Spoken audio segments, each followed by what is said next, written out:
Good morning, good afternoon, and good evening to all the listeners of the Good Anime Palette Podcast. We are on episode 78. Am I correct, Jason? Yes, you Hell are. Yeah, I'm finally correct. I always fuck that up. But we are going to be going over some real crazy, controversial, despicable shit today. Before we even go into introductions and all that, I do want to lay out a trigger warning, or just a warning in general to the listeners, because we are going to be going over some really uncomfortable discussion topics today. So if there is anything that you find uncomfortable, that you do not sit well with, or are just offended by, we suggest not listen to this episode and maybe checking out some of our more rosy and comfy episodes. Yeah, nothing against that, right? We will also give you appropriate warnings at appropriate times, such that if you want to listen to part of it, some of it, none of it, we will provide everything for you.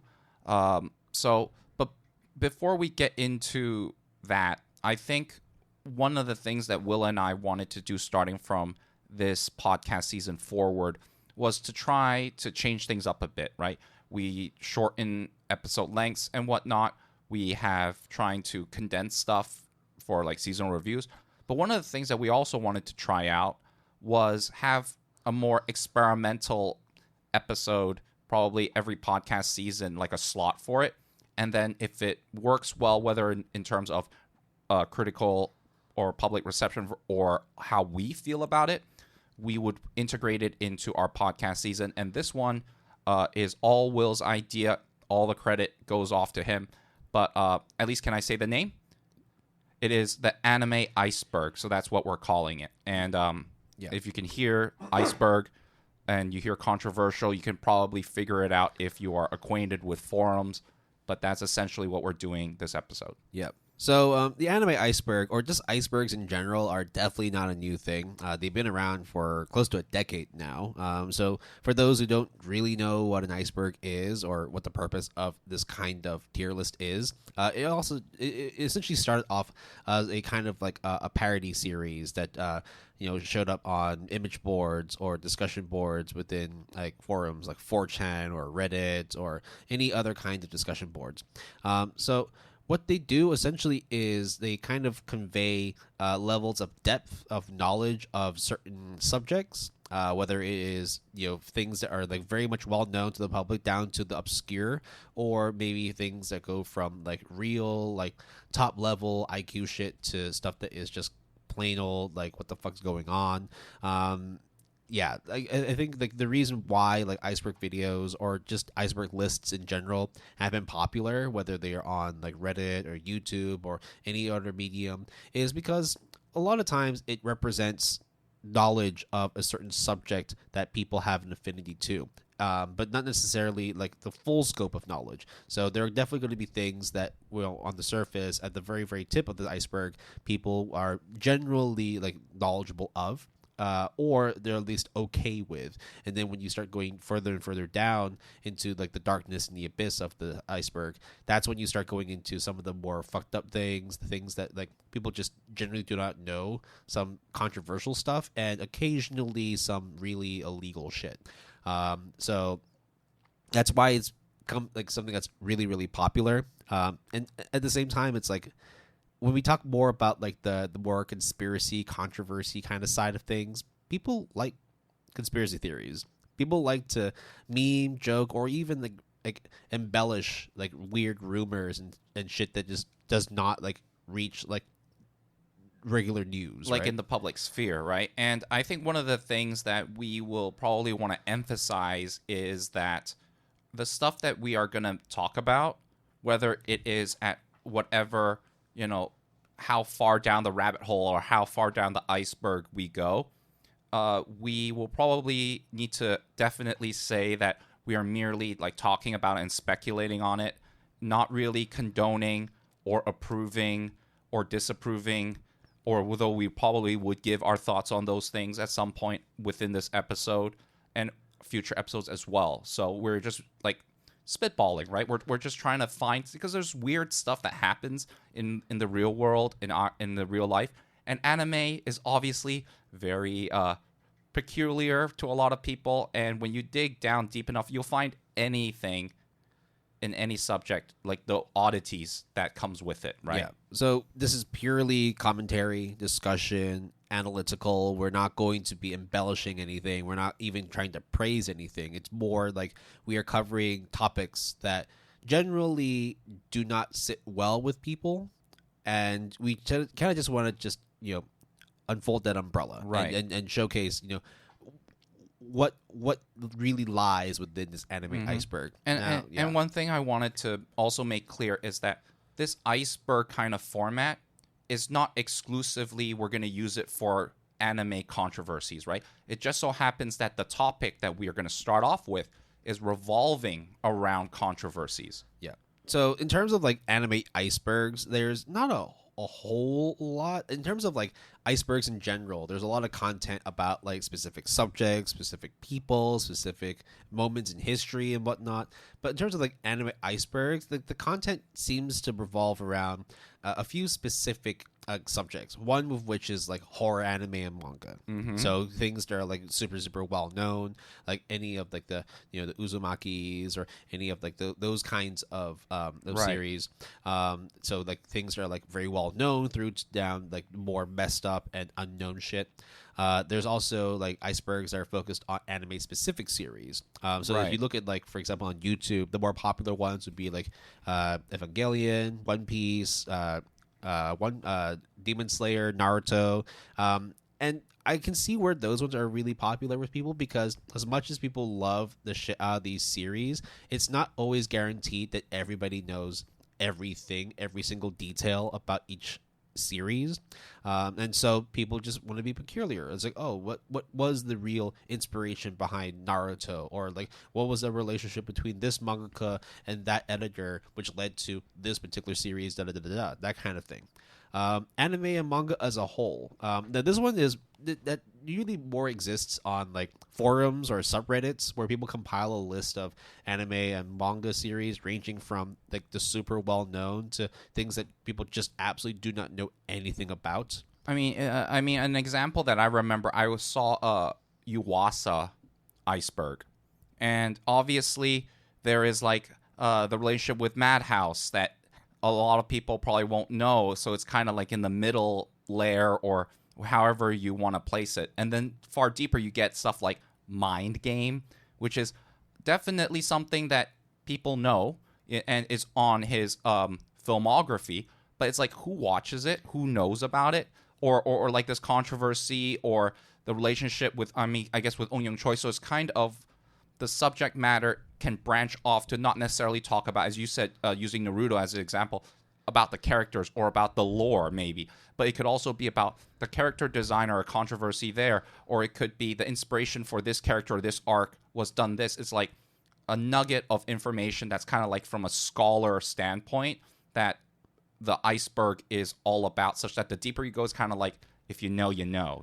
Well, it's like if you think about like descending into like the darkness of the waters, you need one, knowledge, you need skills, and you also need specific equipment to be able to get down there. So there needs to be like a specific expertise to be able to get down to that level. Yeah, we're not saying that we're like experts within this field, but we definitely wanted to spend enough time like diving into this particular subject to be able to provide things that makes sense for you to learn, rather than just like spitballing and saying, oh, here's another top 10 list. Like, if you ever see like those tier lists where it's like, oh, this is an F ranked anime, it's a D rank, a ranker, a CBR, right? Yeah, like those ones, like for the most part, like you kind of already know where the direction of this list is going.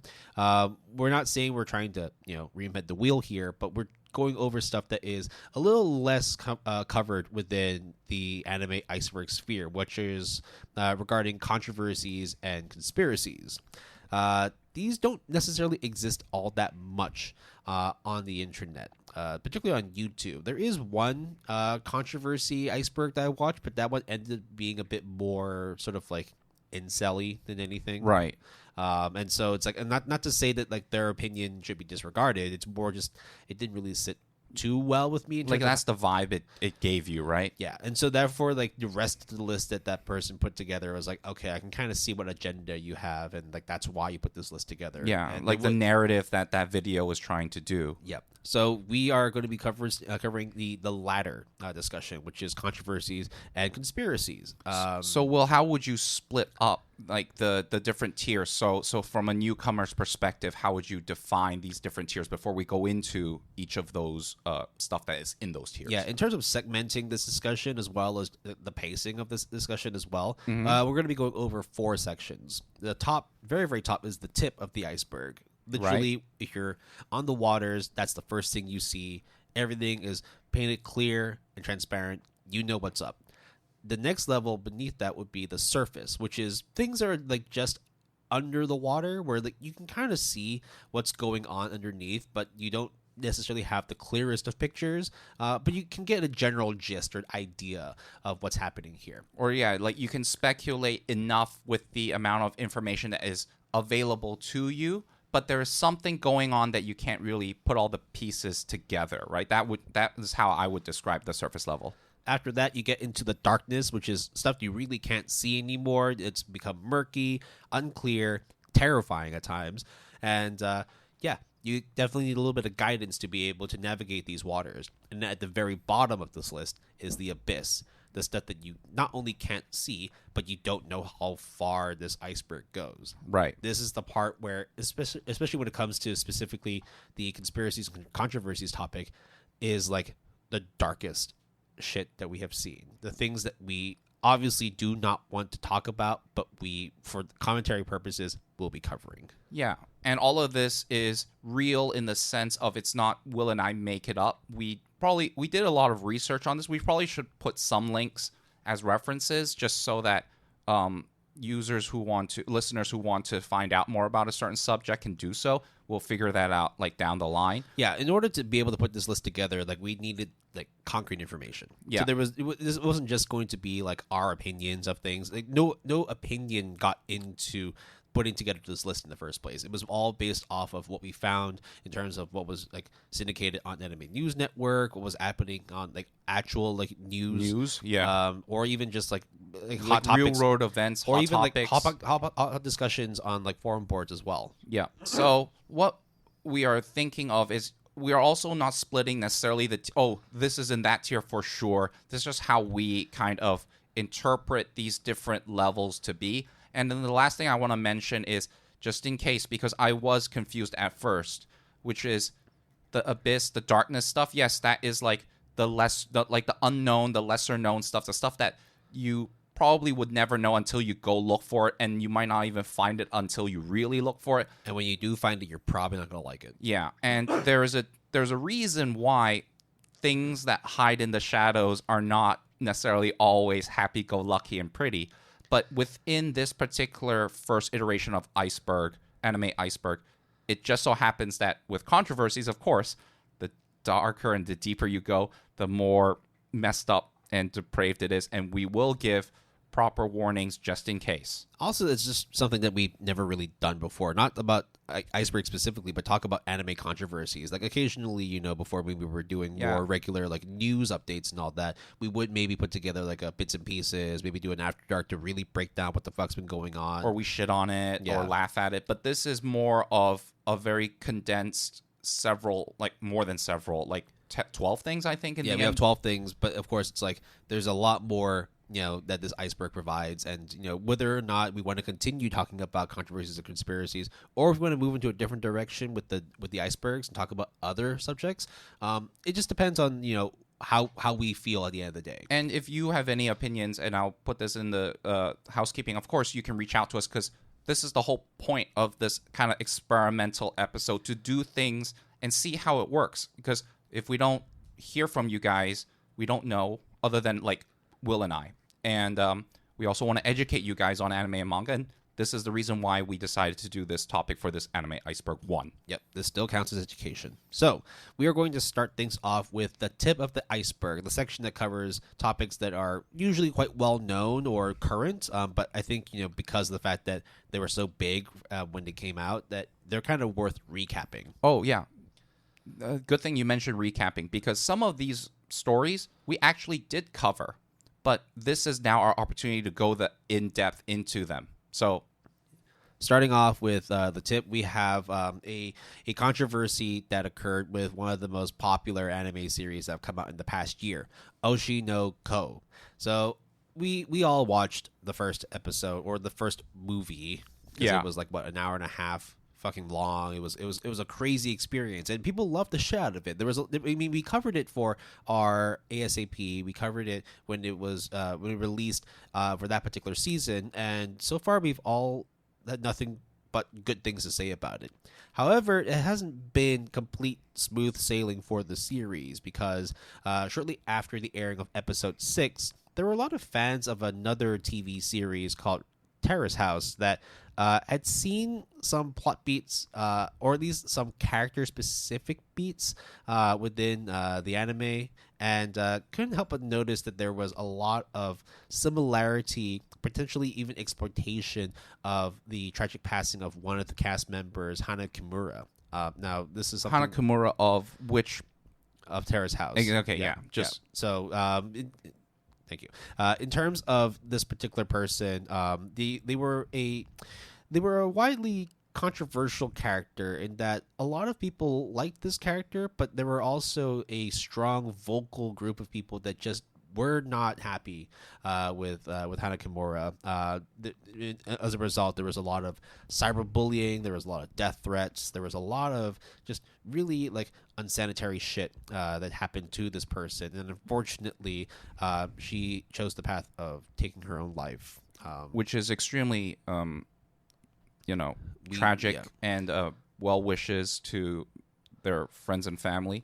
But one thing I want to mention is, Will, what is Terrace House for someone who is uninitiated? Terrace House is a reality series that essentially focuses on young individuals, specifically, like, it's a Japanese show. A lot of Japanese young men and women who are put together into a house, and there's a lot of sort of like romantic subplots that happen in there. There's like these little random events that kind of occur that showcase the strengthening or the relationship building of these characters.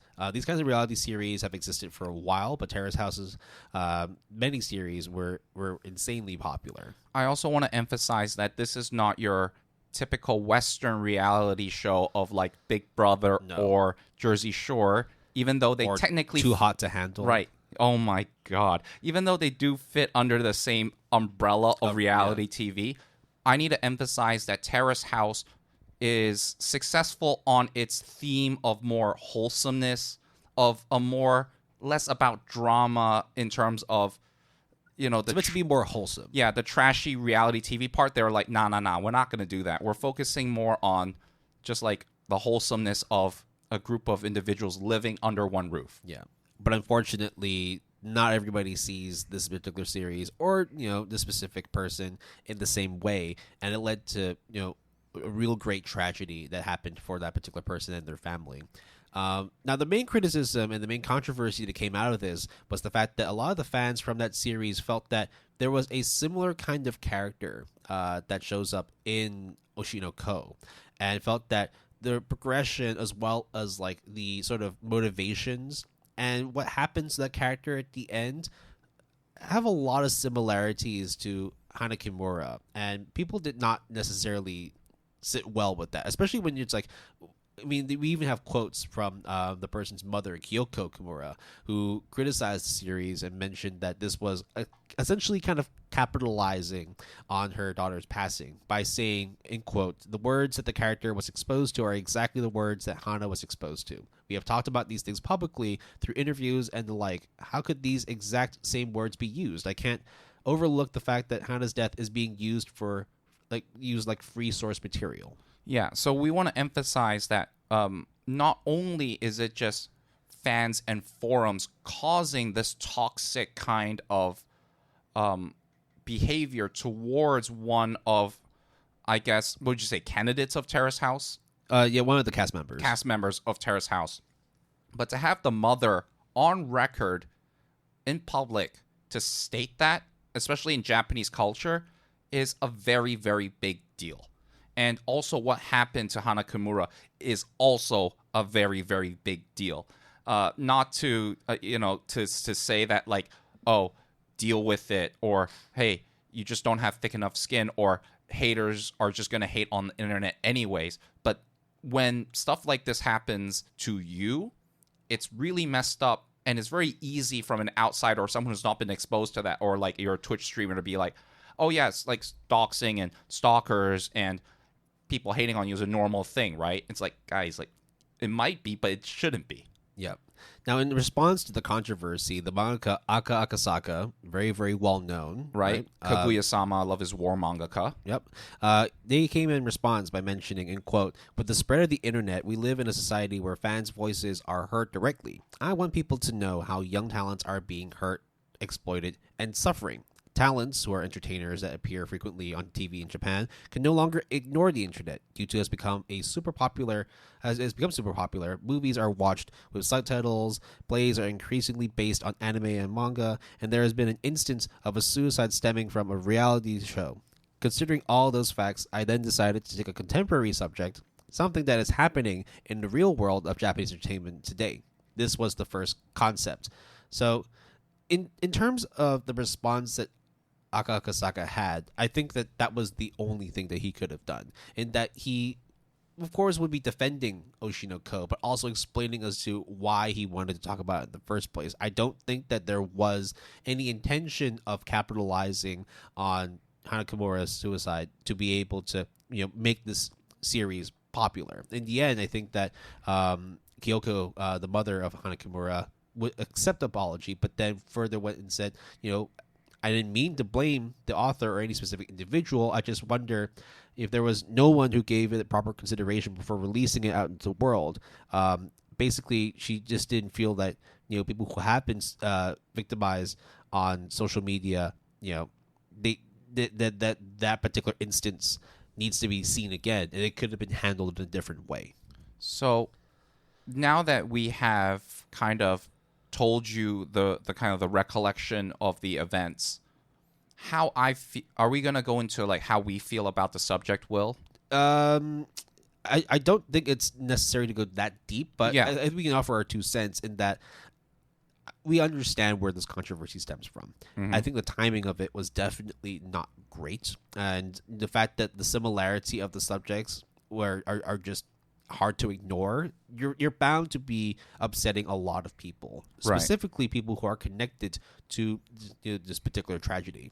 I just feel that the fact that Aka Akasaka didn't cave in, I guess, to pressure to apologize, but actually stood his ground and was like, no, guys, like, this is fucking real. And I respect everyone. And also, Kyoko, the mother, also in her response was very, I think, appropriate, but also understandable given her frustration. She was still grieving as well. Yeah, right? So I think when you said that that is the only way, I agree, because there is no right way. Because if you apologize, I feel like in some ways you're dismissing the issue, and the whole point of it is to bring it to light.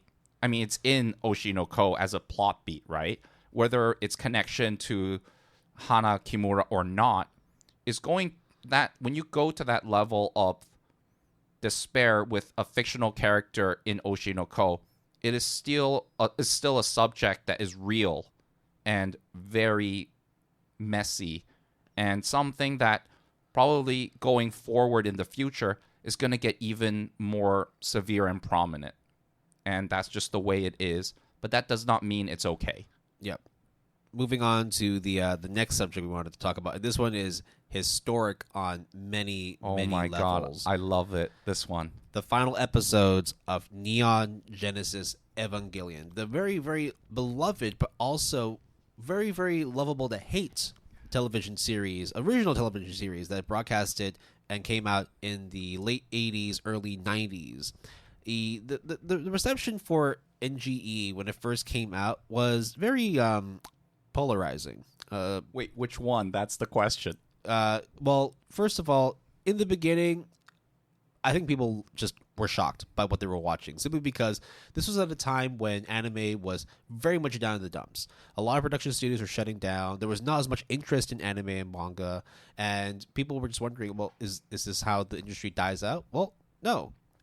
We then got Neon Genesis Evangelion, and man, it was it went out with a bang.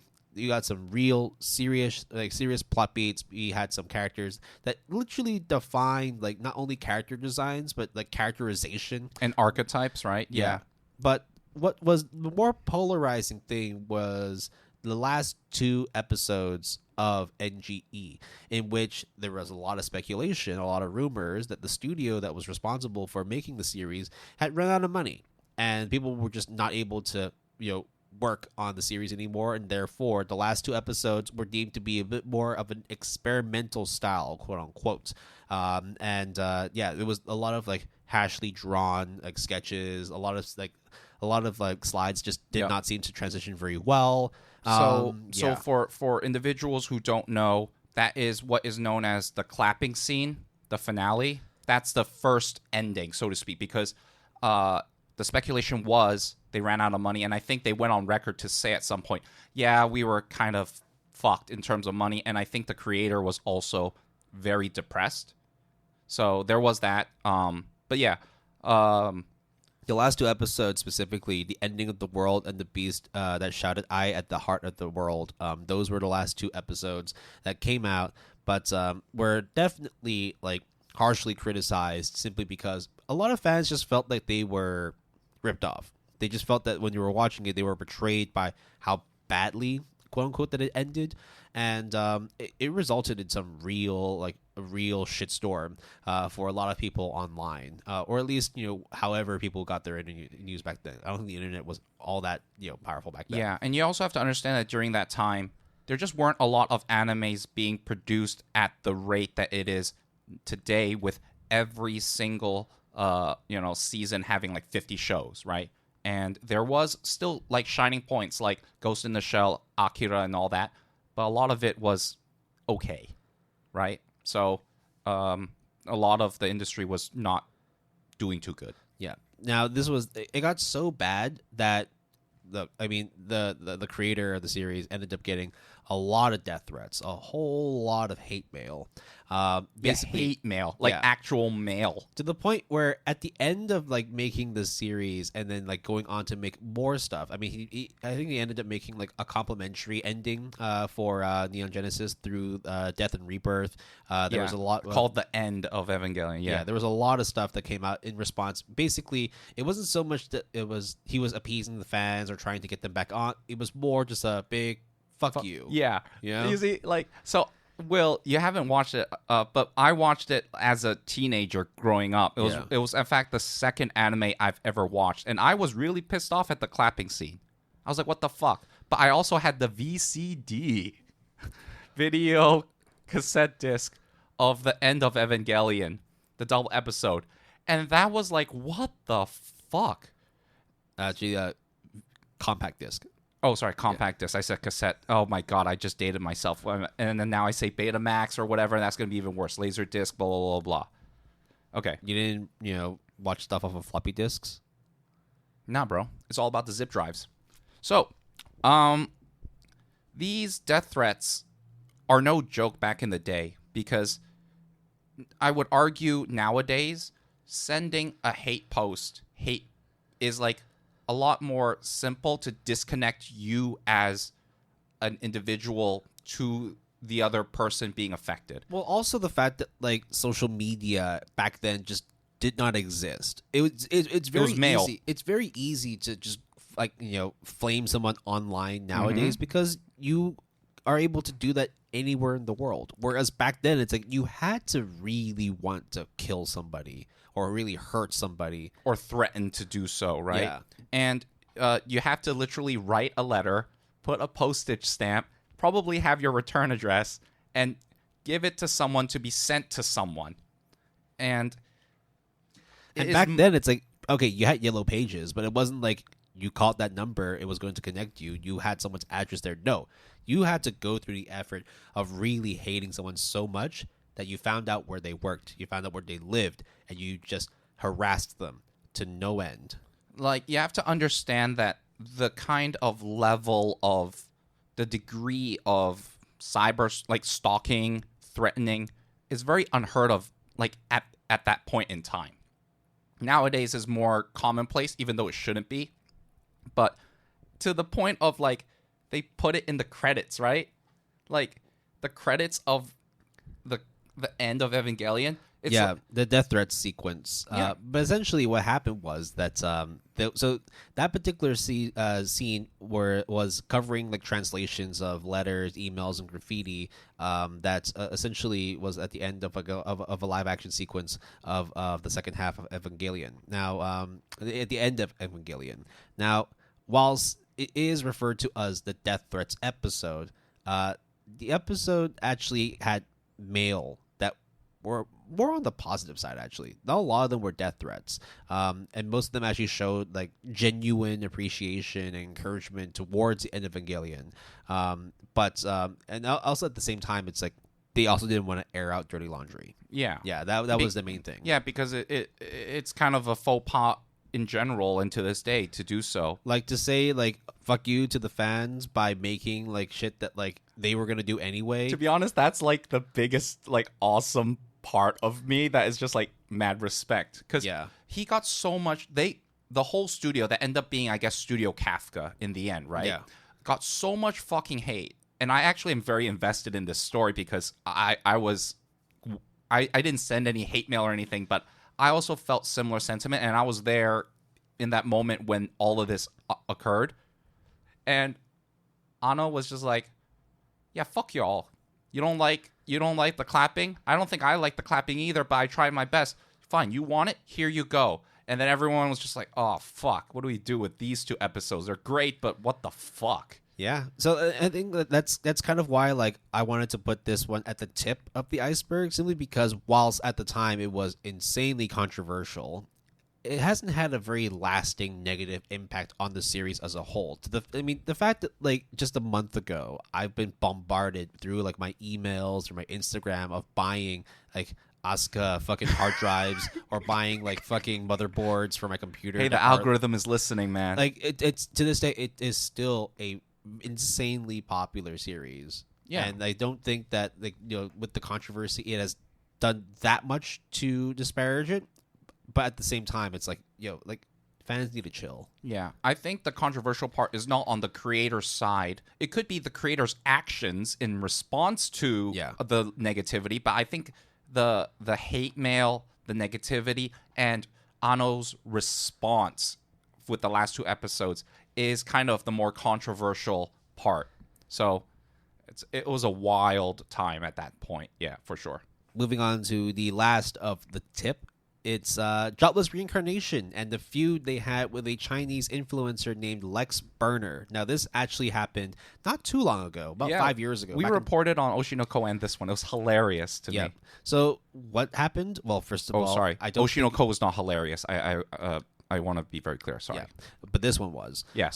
So, we already know about Jobless Reincarnation, Mushoku Tensei, but who the fuck is LexBurner?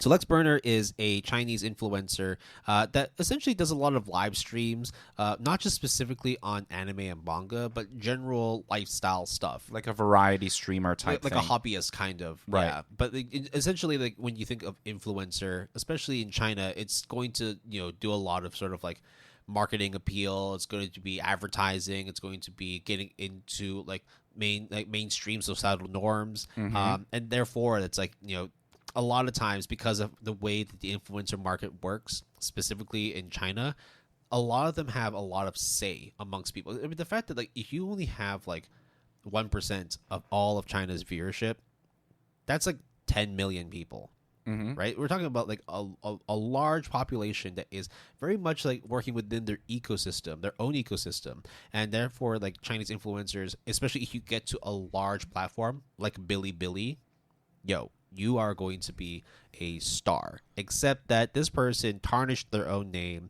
by tarnishing the name of Jobless Reincarnation. So what did Lex LexBurner do? What So- was his rampage? How did it start, Will? Let's say that LexBurner is not a fan of Jobless Reincarnation. In fact, that if he found people liking the series, he would call them quote unquote bottom feeders in the social hierarchy. He would go so far as to actually go to the rating section on Bilibili and actually post like shit posts to users who gave the series a 5-star rating. Like Yeah. that's how far this person went. This is how vindictive this person Like is. a quote unquote normal person who hates on a series would just give it like a 1 star and just call it a day. But to go into the comments to find the ones that like it and then to go after them is like another level of like, I don't like this at all. And to be fair, a lot of people didn't like Jobless Reincarnation at the time. And this is season 1, right? To be clear. Season 1. Yeah. So this was before the controversy that happened in season 2.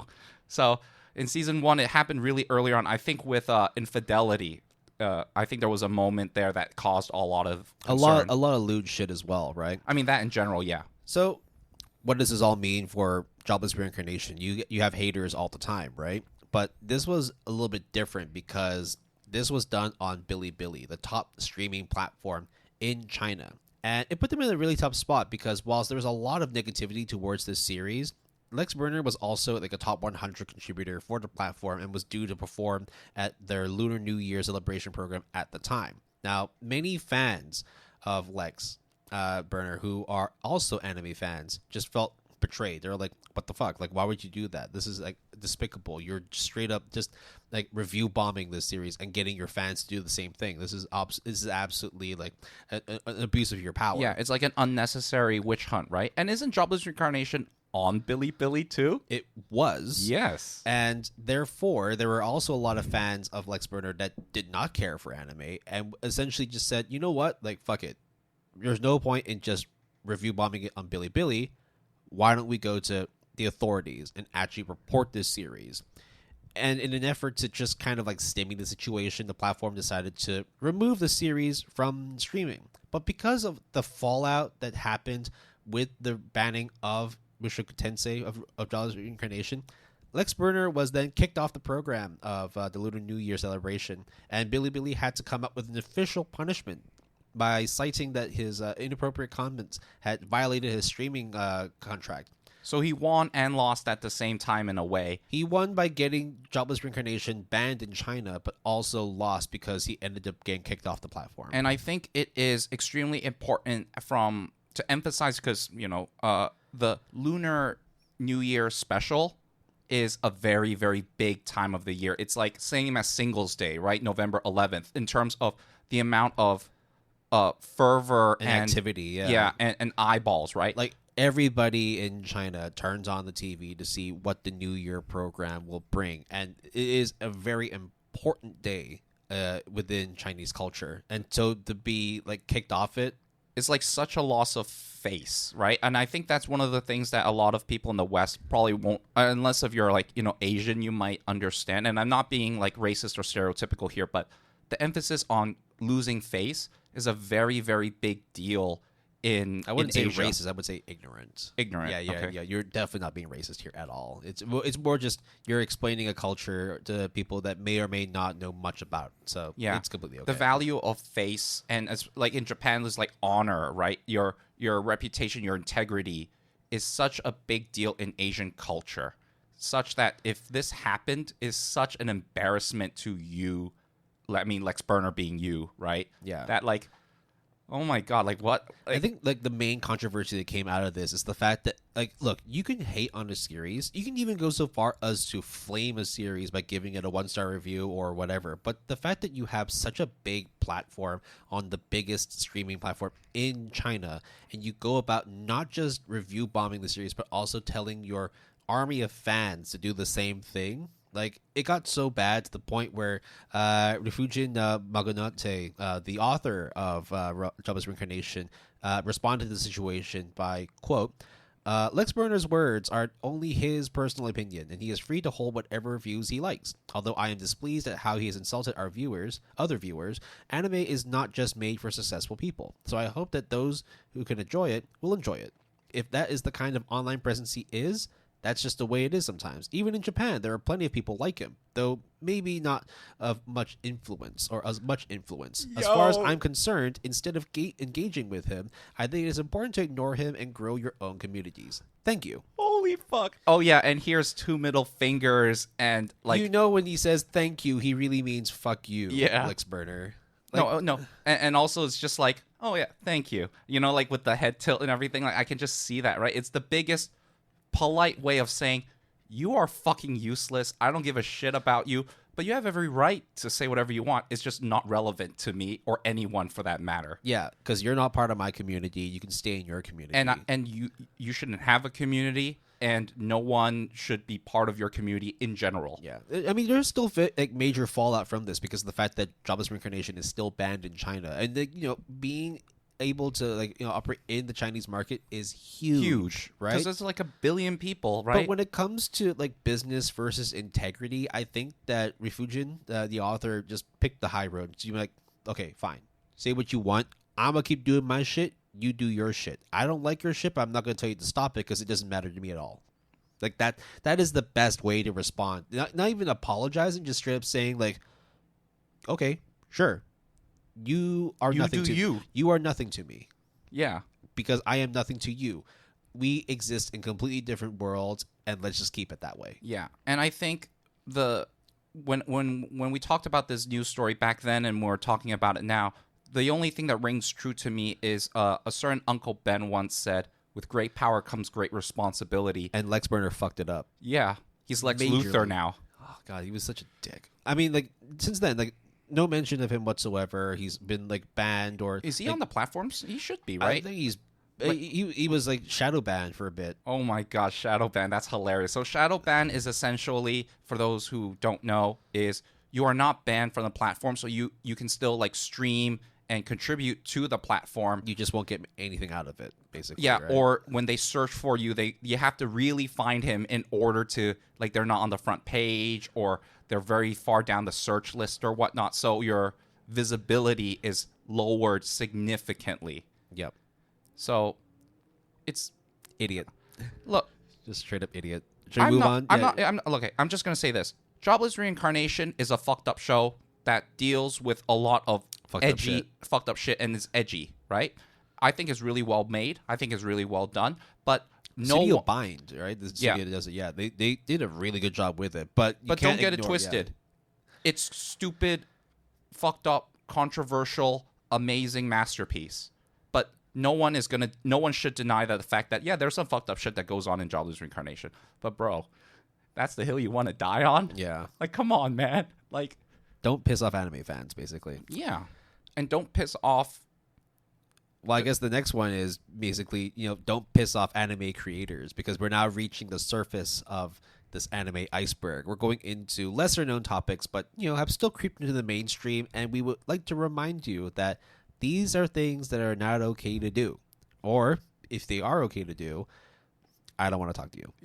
So first, get help if you see it that way. But yeah. So first, let's talk about Cheat Slayer. Now, Cheat Slayer was an isekai manga that was written by the author of Kakegurui, Homura Kawamoto, and illustrated by Aki Yamaguchi. Oh, so like very reputable people for sure, right? I mean, I absolutely love Kakegurui. Yep, me too. Right? You have a Jabami wallpaper. I'm going to call you out on that. Still have that. It's really good wallpaper, though. Minimalist design. I just don't like that it has the watermark on the bottom, but I need to give credit where credit's due, right? I can't just erase that. So, what is Cheat Slayer about? Well, it's a slayer who cheats. Essentially, basically, around a character who comes across other characters that abuse supernatural powers, quote-unquote cheats, which they gain after dying and being reincarnated in his world as his world's new inhabitants. So... that's isekai plot number 562. So why does it matter, Will? Yeah.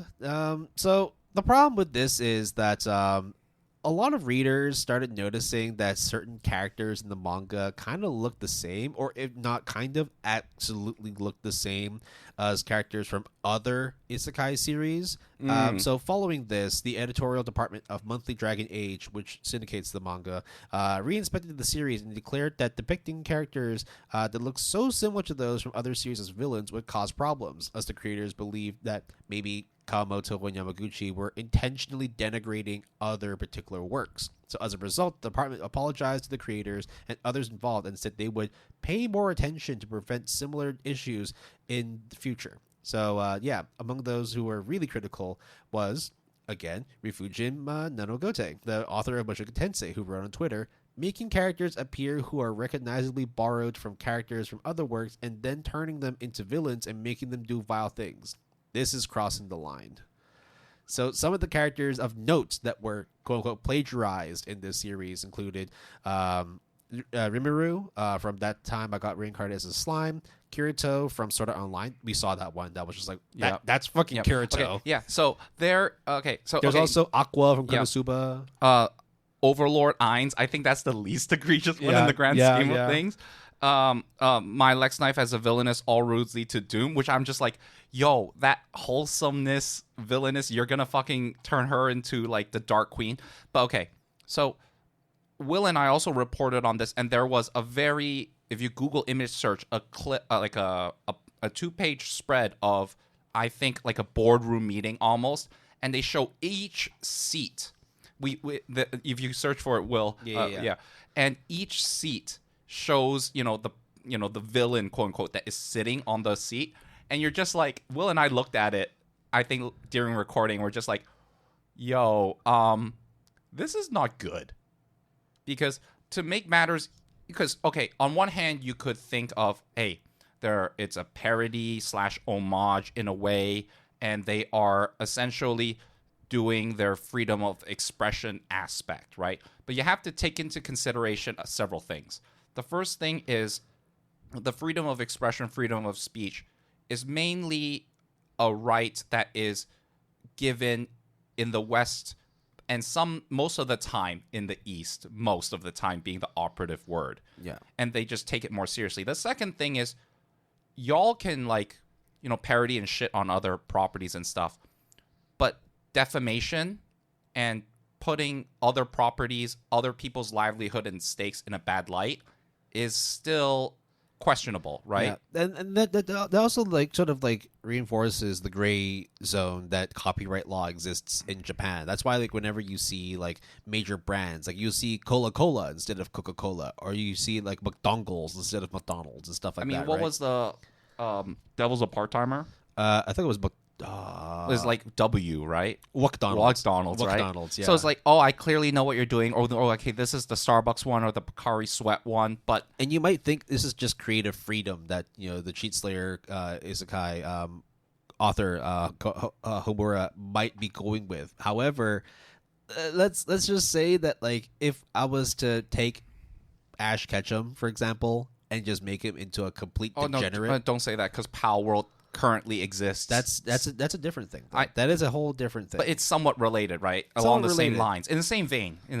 Yeah, but that's not near here. Yeah. With this, on the other hand, though, it's let's maybe not piss off our competitors. You can challenge them for sure. You can definitely poke fun at them. But when it comes to making Kirito a villain, or okay, fine, the main character, which one? From I can't remember the name. Anyways, I'll get back to you later on that one. You probably shouldn't poke the bear in this situation. Well, the thing is also, you have to keep in mind, you are saying that these isekais within an isekai. So you are in the same umbrella realm genre as these so-and-so greats within that genre, of the isekai genre. Then you take characters that are beloved by a lot of people, for better or for worse, agree or disagree, and then take them and have them do really bad things to emphasize how evil they are. It's too close to call. I'm not saying you're wrong. I'm just not saying you should do that. You can, but you shouldn't. Yeah. So what ended up happening? So Kawamoto ended up apologizing. Of course, they No had shit, to, right? right? They apologized by saying, in quotes, "I deeply apologize for all the pain, concerns, and fuss I've caused to everyone related to this subject. I created a work that was lacking in due consideration. I am ashamed to have caused an incident like this. Going forward, my shame about my actions will encourage me to create better works. I am deeply sorry." So happy ending. Cheat Slayer was then canceled. It was supposed to have an anime. I don't think it ever got close to getting greenlit for it. So yeah, that's the end of that. No Cheat Slayer. Do not cheat the copyright law of Japan, because whilst it doesn't necessarily exist in all realms, the people who work behind the scenes, such as the mangakas of other series, because you will work with them. You will work or interact with other people within your community of creators and publishers, right? Don't piss them off. Yeah. Moving on to the next one of the surface, my beloved series, The Melancholy of the Melancholy of Haruhi Suzumiya, definitely riled up a lot of fans when it got into the second season. So I absolutely love Haruhi Suzumiya. I don't want to go too much into it because some spoilers, but this one... Also, I haven't watched it, but I think this... Okay, before you get into it, I think this is actually kind of genius, to be honest. It's genius, but it's also despicable on so many levels. So there's an infamous arc in The Melancholy of Suzumiya called The Endless Eight. And it consisted of 8 episodes of the cast being stuck in a Groundhog Day time loop. Oh, okay. So you relive the same day. What's wrong with that? What happened was that we had 8 back-to-back episodes of the same events, dialogues, and interactions, albeit from different perspectives and camera angles. So many fans in and outside of Japan just felt like they were being trolled. They were like, what's going on? I've been waiting for this to come out every week, but it seems to be the same thing over and over. Are we watching reruns? What's going on here? So, Will, you watched it, right? Yes, I watched every single episode of The Endless Eight. Yeah, and to be clear, you watched it not as it aired, so you saw it all in one go, right? I watched it, I binged it, right. And I lost my mind by the third time I watched it, because it is literally just the same voice acting, right, the same angles, maybe 1 or 2 small differences, but it's technically not the same episode. Is that very clear? No, it is. Okay, by definition, it's not the same episode. Right, it's the same retelling of events, but it's basically 2 main characters are talking and the camera angle is in front of the couch. The next episode, 2 main characters are talking from the balcony. And then the third episode, 2 main characters talking, but from behind the couch. Right. So it's very clear that it is supposed to be not the same episodes, not like they just reran the same episode 8 times. No, they had different animations, they had different slides and all that, but again, it was very much like you couldn't help but feel that you were being trolled, right? And it was really telling that it was so bad that before the Endless Eight even aired, Haruhi Suzumiya at the time, the second season, was 19th on my anime list. Right. After the arc finished, the show dropped to 1,479. Before the arc was even over, ex-KyoAni director Yamamoto apologized on behalf of the studio, insisted he had been against the Endless Eight. This also led to the voice actress for Haruhi apologizing as well. The reason why this even happened in the first place was because the second season was supposed to include the disappearance storylines, the disappearance of Haruhi Suzumiya, which became a movie. The script was too long, and so therefore... the movie was 3 hours. Yeah, 2.5, 3... Yeah, it was very long. Yeah. And so therefore it's they decided to make the decision of separating out and turning it into an own film. But that also meant that the season itself did not have enough episodes, so... Right, you gotta put some fillers, and it just turns out this filler is the same filler 8 times. Yeah. What was also crazy as well was that, around that time when they were doing DVD sales, DVDs kind of worked a little bit differently. So basically, it's the season itself was separated into 7 DVDs, each containing 2 episodes. And so 4 of those DVDs was literally the same thing. It is so good. However, that's hilarious. They actually did much better than expected. They actually sold more than other episodes. And considering the controversy, that was just wow, what's going on here? It could just be I just want to see what this is about, right? Or people didn't know. Yeah. Right? There wasn't as much information about what was happening in that second season. Because you also have to understand that at that time, there's probably 2 camps, right? There is the group of people that would wait for the DVD sales, because this is before streaming, right? And then binge it, or binge that section of episodes in one go, or they catch it week to week. So people who watch it week to week, imagine the anticipation only to get trolled 7 times. I just love the fact that on my anime list at the time, because of the Endless Eight, the season ended up dropping 1,460 spots. That was funny. That was insane. No, but Kent, like as Can someone you who blame the fans though? It's like no, right? I don't blame the fans, but let's talk about why I think, in a way, that is a very genius level thing.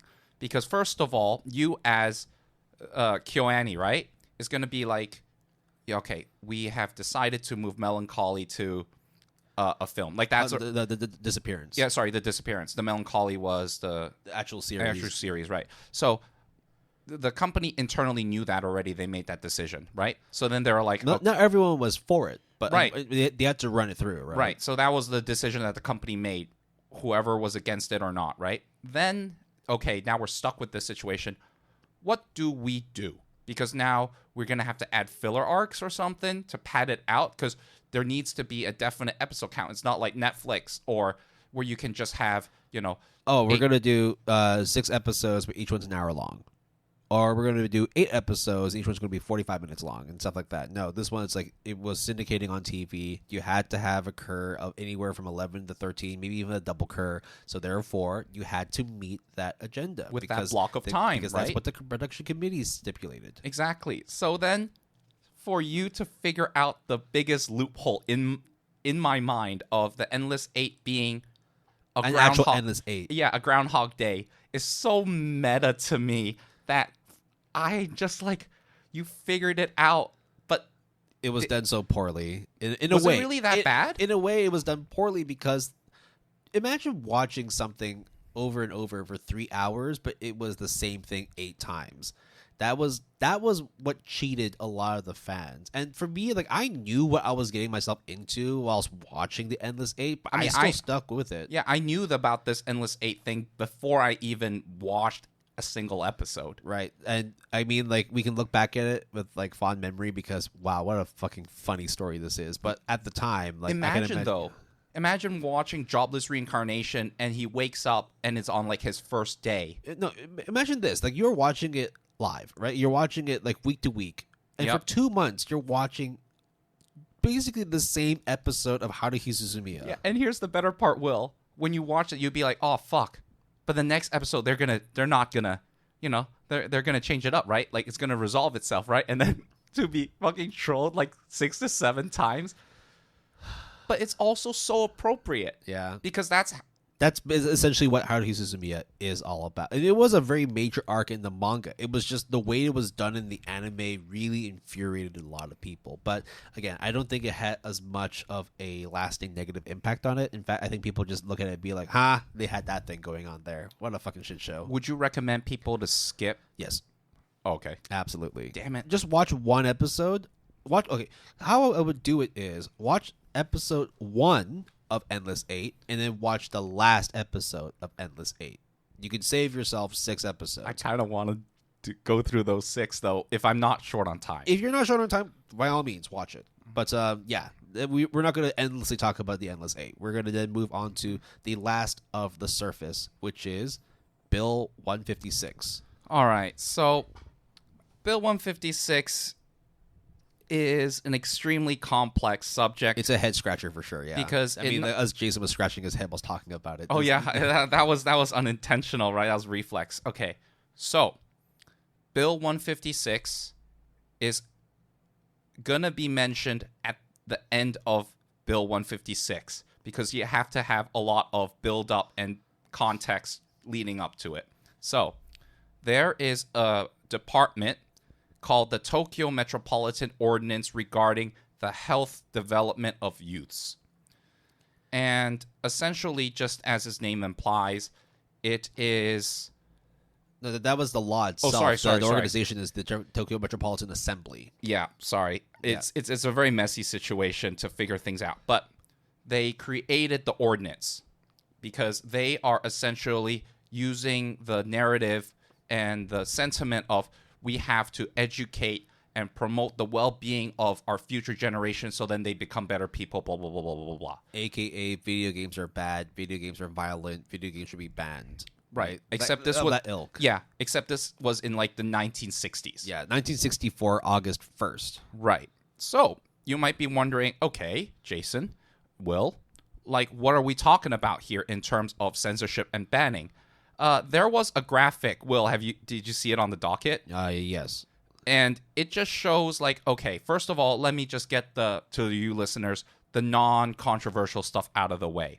They are separating shonen, seinen, and adult 18 plus. Yeah. So it's kind of like, oh, okay, you have them at different sections of manga retailers, because you definitely still see that too. I mean, like if you even go to like a Don Quixote or a Donkey Donkey in Japan, like you will see that there's like one specific floor or like one section of the floor that's only for like 18 up. Yeah, and that kind of sentiment of like, oh, okay, there's a Blockbuster DVD rental place, but if you go through the saloon doors, you go through the curtains, that's like, you know, the risque stuff, that's the porn stuff, 18 plus stuff, you need to be of age and whatnot. So that technically is not necessarily groundbreaking. It's not the controversial part either. Right. But it's the start of it, because they also had like sectioned off, like, oh, adjusted the height of the average child in one of the graphics. And it's like, oh, they can't look up high enough. So then the top shelves, they can't reach it. So those are where like the more adult stuff. It's like trying to gamify where you put your stuff to. I don't even understand it at one point. You had to think about when they first started this back in the 60s. They were like, what were you guys smoking? Like, is like height is a factor in whether a child or not can access like that was, it's not even how old they are. It's just if they're short, they're not going to be able to see it. Yeah. So it's like, so technically speaking, how can an adult who is short reach those stuff, right? All the short kings and short queens, I'm so sorry, you were born in the 60s. You need a ladder or a step like that. Imagine that level of like asking the staff, okay, I just want to watch some porn. Please let me do this. It's like, no, you're too short to reach the top shelf. Like, what the fuck? Right. Yeah. So that ordinance was in the 1960s to define what they call, quote unquote, harmful publications, and to give the government, you know, greater power to enforce these kinds of provisions, right? Okay. Yeah, this, and mind you, this was like originally introduced in 1964. It was then revised again in 2010. Correct. To meet like current standards. Right. So the current standard actually, though, is not Bill 156, is what they called the non-existent youth bill. And then they took it up to a vote, but there was a lot of problems with the bill, a lot of opposition, and a lot of amendments need to be made. So then they took what they quote the non-existent youth bill down and made it into what we now know as Bill 156. So one thing I want to mention, Bill 156 is mainly concerning in Japan, but it's a big deal. It's a very big deal. So in order for me to do this, I have to almost read word for word the several conditions that are in the bill. We do need to expedite it a bit. Right. We just hit the hour mark. Okay, so they define harmful materials to include any manga, anime, or pictures, but not including real-life pictures or footage that features either sexual or pseudo-sexual acts that are illegal in real life, or pseudo or sexual acts between close relatives whose marriage would be illegal, where such depictions and or presentations unjustifiably glorify or exaggerate the activity. And then following that, any publisher who has more than 6 works declared harmful under this new criteria in a 12-month period can be referred to the relevant industry self-regulation body. If the publisher breaches the criteria again in the next 6 months, the governor can publicly identify the offender and comment on the reasons for declaring their work in breach, like straight up just doxing them. Yeah.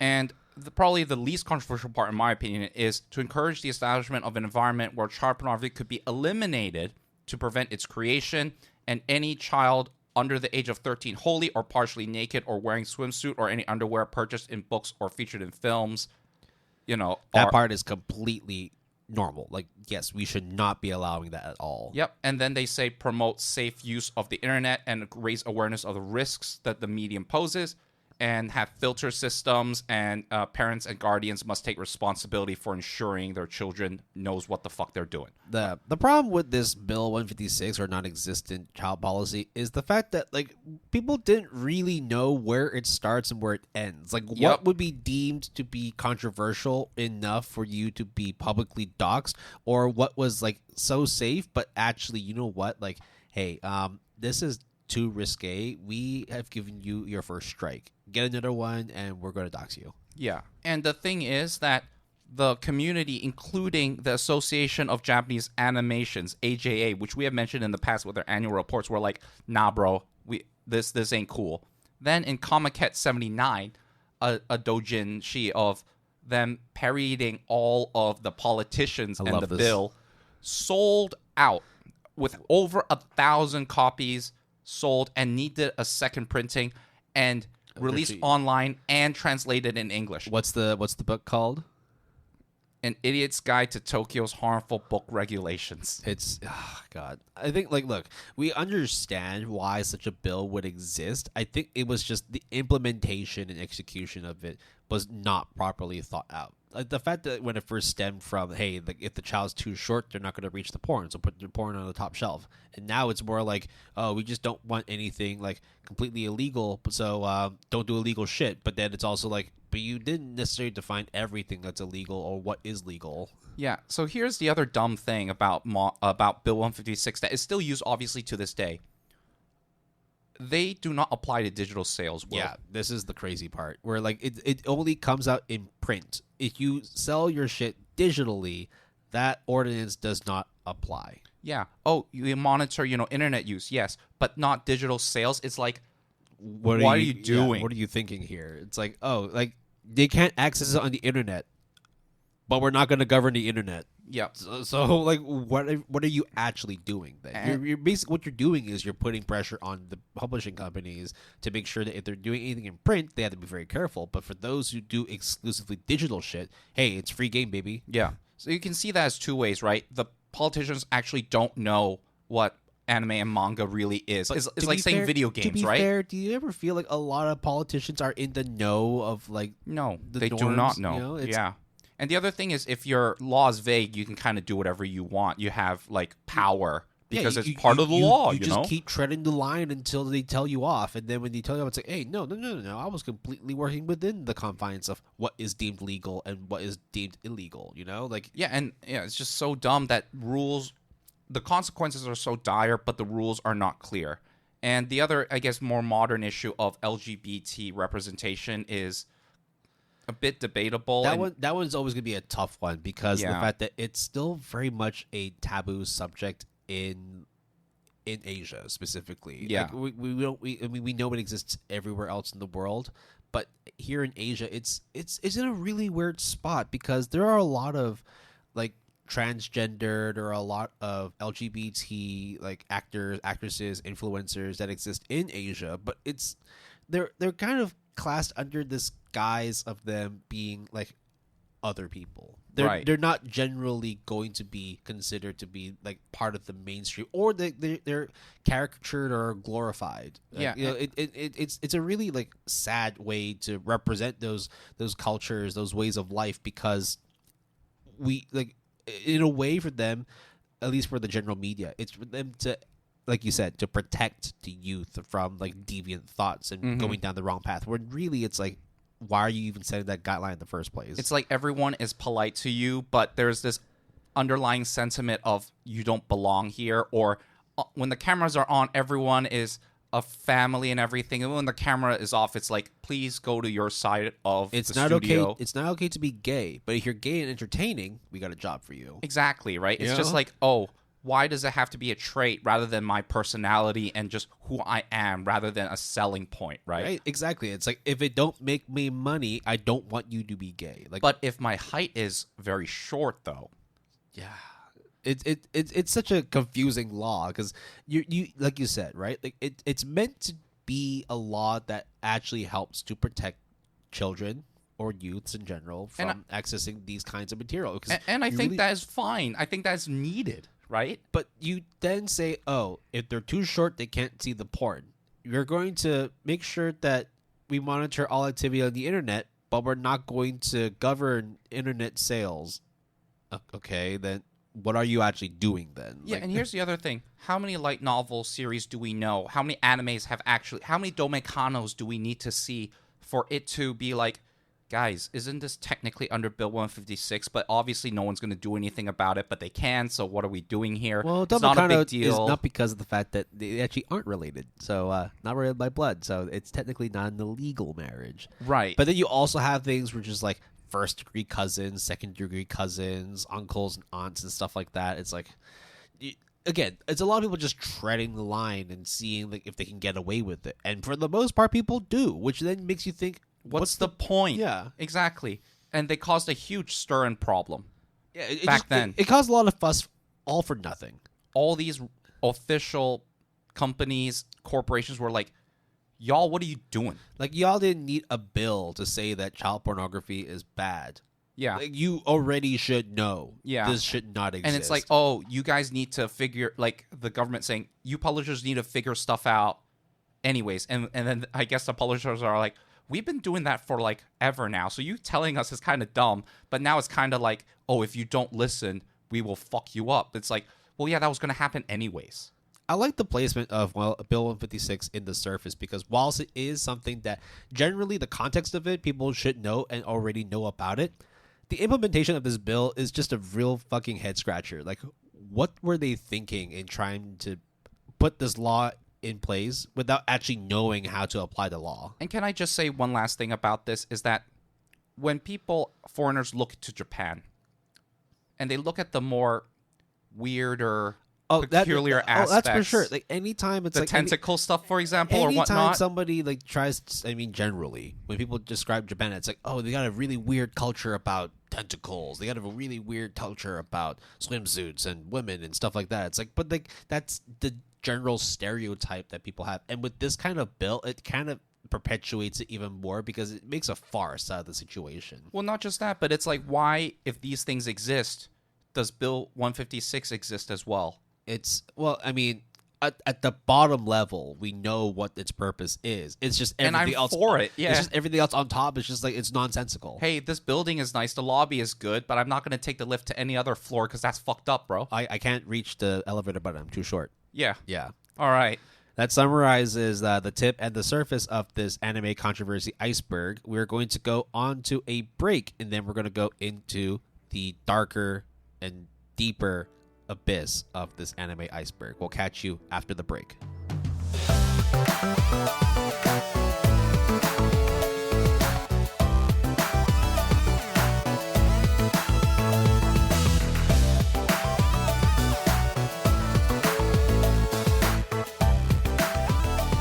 What's up, everybody, and welcome back to the second half of the Good Anime Palette Podcast, episode number 78, where we are going deeper and deeper into the Arctic, into the abyss, into the darkness.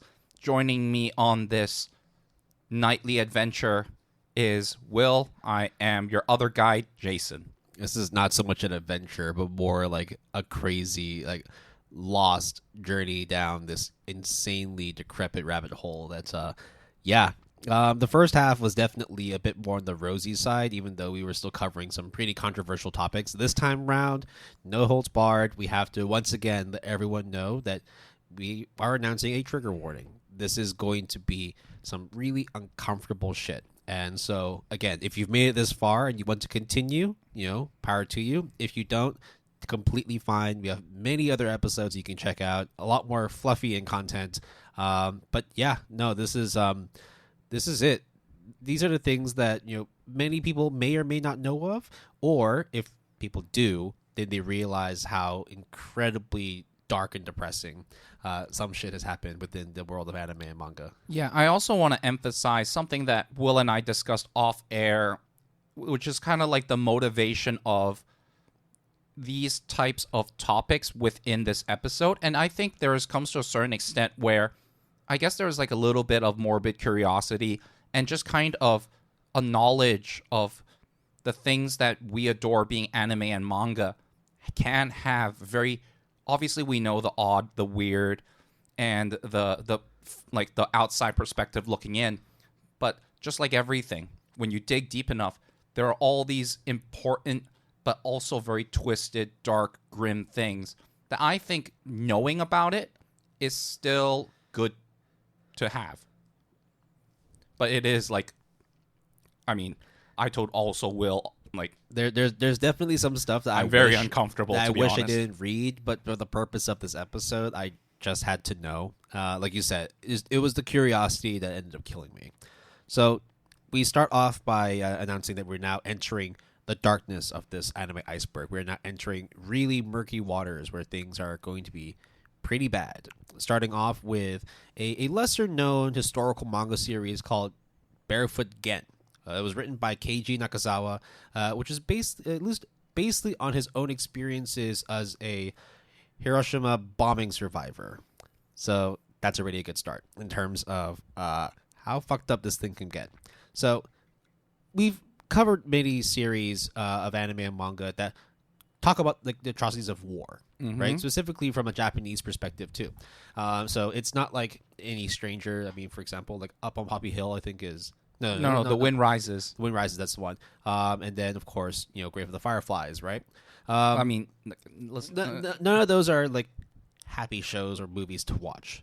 Let's get that out of the way first. Like I don't think anyone would go like Schindler's List was like a great movie in the sense of I really enjoyed my time. I would say it's a really good movie. It's a great important movie, but it's not. Wow, that's great. I come out of the theater looking like $1,000 or something. You ever watch Flags of Our Fathers or with Clint Eastwood? Yeah. So like watching the American side, Flags of Our Fathers. Okay, a lot of like fallen men tragedy and all that. Yeah, patriotic with the symbol, right? Letters from Iwo Jima was God, it was. And this is kind of where we're getting into in terms of the controversy that lies within Barefoot Gen. No, to be fair though, with these kinds of retellings and like the weight and burden and how dread like down in depressive the topic is, I think it's still massively important because it's kind of like you don't want history to repeat itself. Yeah. Whether it is fictional or not, whether it is real or not, it's like it's still important to learn from our mistakes or learn from past events to do well for the future, right? So that was actually a situation that didn't happen with Barefoot Gen. So what happened instead? So Barefoot Gen essentially kind of follows a similar theme of because this is kind of based off of the mangaka's own story of surviving a Hiroshima bombing. So while it talks about the atrocities of war, Barefoot Gen kind of follows the theme of rejecting military propaganda, and that the involvement of the Japanese in the war was due to the greed of the ruling class. Essentially, wasn't so much subscribing to the fact that everyone was fighting for honor and that we needed to defend our land, defend our country, and all that. There was obviously some dissidents or some people that did not see eye to eye with the involvement of the Japanese in the Second World War, and that was pretty much the disposition that Keiji Nakazawa had within this with the writing of this manga series. So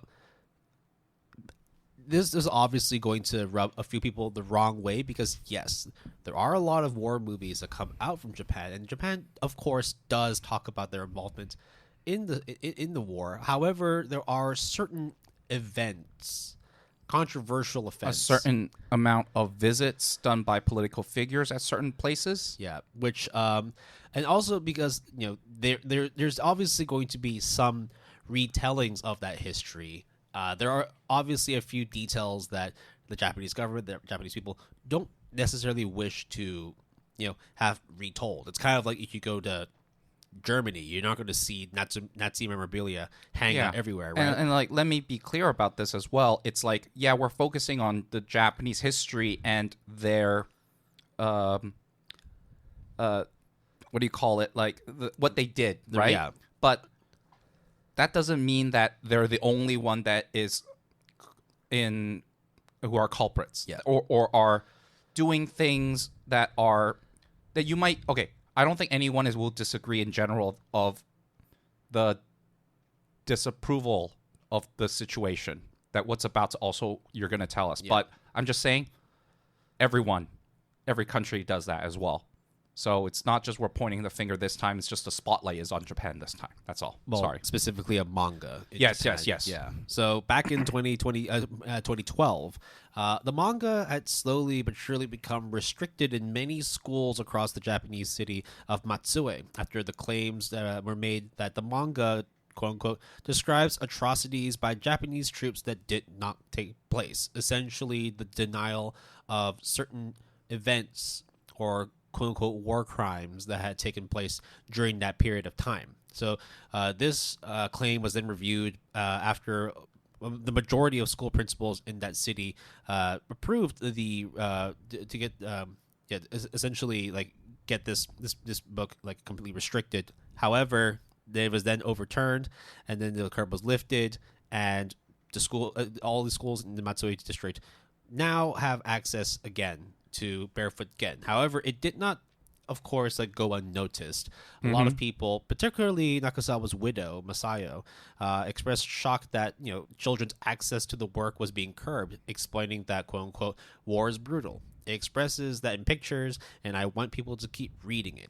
I think that quote is extremely simple but poignant, right? And it's almost like nothing else needs to be said to illustrate a lot of depth and complexity behind the issue, right? But the other thing I also want to mention is 44 of the 49 schools says that the restriction should be removed.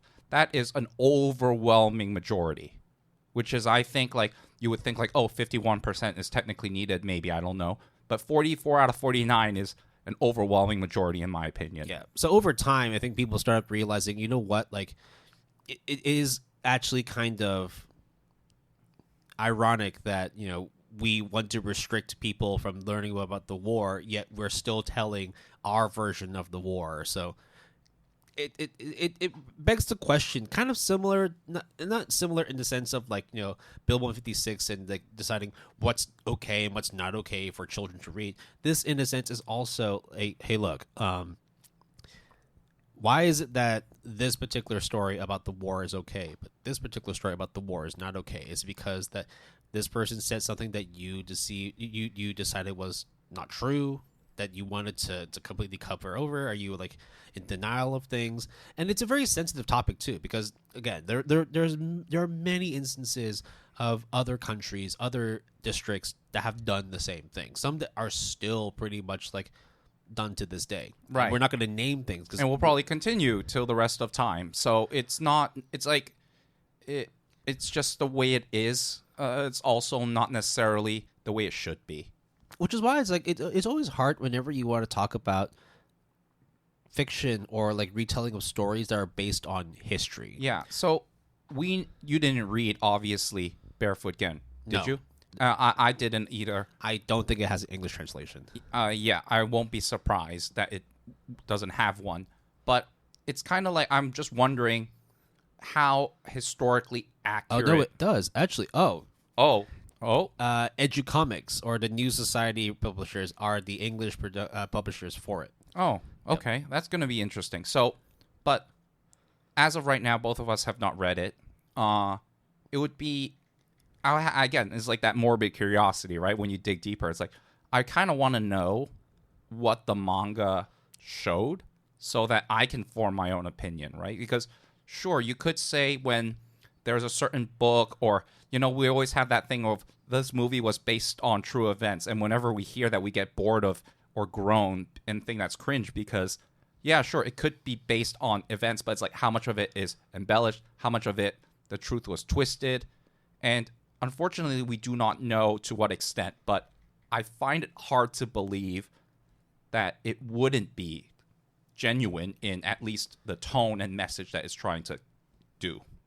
Yeah. So the other interesting thing about the English translation is that so the latest and the new English translations, even though they came out back in 2004 through 2010, it was released by Last Gasp with an introduction by Art Spiegelman, who himself is a comic book artist slash like graphic novel writer, and he compared the Barefoot Gen to his own work, Mouse, which is about the experiences of his own father's time during the Holocaust in Europe. Oh, that's the MAUX one, right? MAUS. Yeah.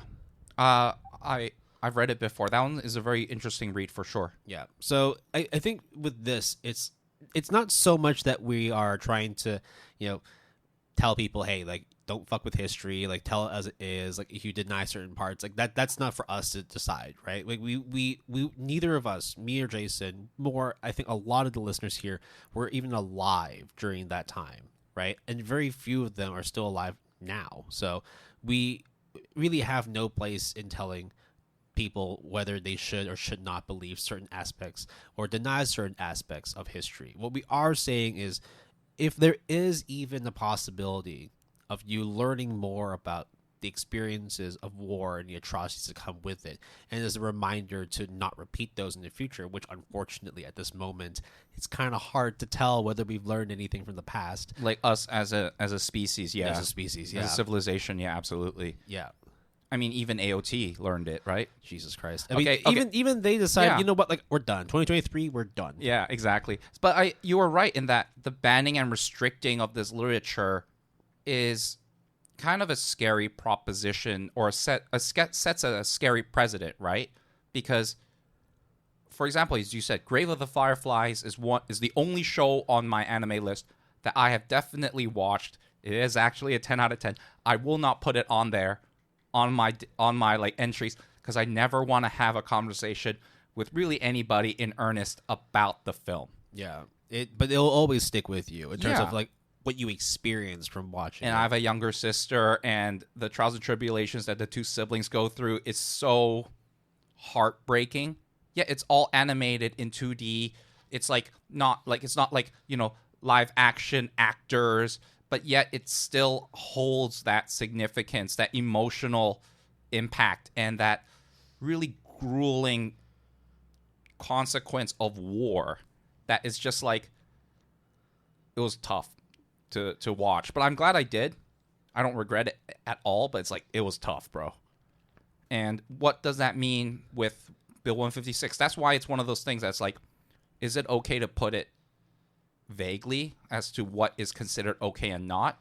Is it okay for those people to say if anything is okay or not, and where's the line? Yeah, you might be thinking, like, what does, you know, this situation have anything to do with Bill 156? We're not saying that both cases are comparable. What we're saying is it's really great to be the arbiter of what's right and what's wrong. Yeah. And you might say, oh, I am the right person, like me. And I'll be like, well, okay, that's only from your point of view. Yeah, prove it. But it's like you're the only person that can prove it, or the people who are on your side that can prove it. Like it's always going to be hard to try and, like, be completely bipartisan. Yeah, and sometimes you make mistakes because everyone does, and then your credibility or reputation. It's such a complex subject. Even though at the end of the day, it's about whether or not someone should have access to a certain book about a certain event. Yeah. We are now going into our first conspiracy rather than a controversy. This one, when I first read it, was fucking insane. We're talking about the curse of magical princess Minky Momo. So Minky Momo is a magical girl anime franchise that was created by Takeshi Shudo that ran between 1982 and 1983. There were subsequent reruns and, like, revitalizations afterwards. But in terms of, like, the magical girl anime sort of scene, Magical Princess Minky Momo was one of the earlier ones. I mean, it just came out way before any magical girl animes, like, especially like Sailor Moon and all that, right? So there was a bit of a controversial episode, but that's not what is, like, the main discussion here. In episode 46 of the original series, it became super infamous because of its depiction of the main character Minky Momo dying after being hit by a truck carrying toys. In an issue by the Japanese anime magazine Out, the series writer Takeshi explained that this was due to the toy sponsor Poppy pulling their funding due to poor merchandise sales despite strong ratings of the anime franchise. Furious with this decision, Oshi Productions revolted and killed the character off at the end of the episode. Yes, while the character's death was only temporary, because this is a magical princess series, they can magically revive characters if they so choose to. This scene was seen as a trailblazer that allowed later magical girl productions to deal with darker themes. On that note, the episode was then later coined and inspired a Japanese urban legend linking the series to natural disasters, because the day after the airing of that episode, episode 46, 4 earthquakes had hit Japan, all occurring in areas where the episode aired. At the airing of the final episode, 5 earthquakes hit Japan again. And in 1995, January, the finale aired after a series of reruns, and this one was the big one. The Kobe earthquake, or the Great Hanshin disaster, where I don't think I need to remind people, but that one was one of the worst earthquakes that Japan had encountered in the last 30 years, not including the Tohoku earthquake. Yeah, I think, like, in terms of conspiracy, this one is a bit too real. The fact that, like, each of these earthquakes, these disasters happened either the day of or the day after an episode of that series aired. Right. And people kept thinking, like, this is Minky Momo taking her revenge because we ran her over. Man, like, when I first read this too, it's like, this can't be real. This is obviously just, like, happened a coincidence. But the fact that it happened 3 times over the span of, like, 10 years. Like, listen, there is a chance, I don't know how high, I don't know how slim, that it is a series of confluent events that just so happen to coincide together. Causation does not mean correlation is a very common statistical kind of thing to mention. However, yeah, Japan as an island nation is sitting on a lot of volcanic activity and tectonic plates that are constantly moving. I mean, technically, as of recording a couple of months back, there was a natural disaster that occurred in Japan. So it is not out of the ordinary for such an event to occur. Again, I don't wish that upon any country or anyone, but it's undeniable, geographically speaking, that they're more prone to these types of natural disasters there. However, though, like, it's a little bit creepy. It is so eerie and disturbing that it is, like, we don't fuck with anime is what I'm saying. I don't want to have that curiosity of watching Minky Momo because I don't want this to curse me either. I don't want this urban legend to become reality. Okay, so the urban legend is what? Once you watch it or you offend it, natural disasters occur. I think it's basically, like, due to that one episode 46, that it spawned the curse of Minky Momo, and that if you do this again, if you keep rewriting these episodes and you keep killing her, we're gonna unleash, like, natural disaster in Japan, which it's probably not true. I mean, it's definitely not true. But it's also, like, it's a bit too coincidental, you know? Yeah, it's, like, disturbing in the least that at least there will be a side of you that even though you know, like, rationally speaking, it's very unlikely for it to hold any validity. It will cause, like, a little bit of doubt in you, right? Like, it's just a, like, what if thing, but it's not very strong, but it's just like, it is, like, really weird, right? Like, how's that possible? Like, 3 times? 3 times? Okay, you might not be like, oh, it was day after, so it's not day of, so it didn't coincide exactly, but still, it's like, I don't know, man. Like, it's kind of crazy, bro. To anybody that watched Princess Minky Moko, I mean, could you even see it now? I don't know where you'd be running it. Or, look, in, like, the off chance that somebody had watched episode 46 on that day and happened to be don't do this. I can't handle this. I can't handle that. That would be an insane story, and I hope that whoever, like, had experienced that is alive and well. So, yeah, like, that's all I want to say about it, because it's just a bit too creepy. It's a bit, like, too real for me to be like, this is just a simple urban legend. The fact that it happens so frequently, considering, like, major natural disasters, they don't happen that often in Japan, but you do get the occasional. Have you ever been in an earthquake before in Japan?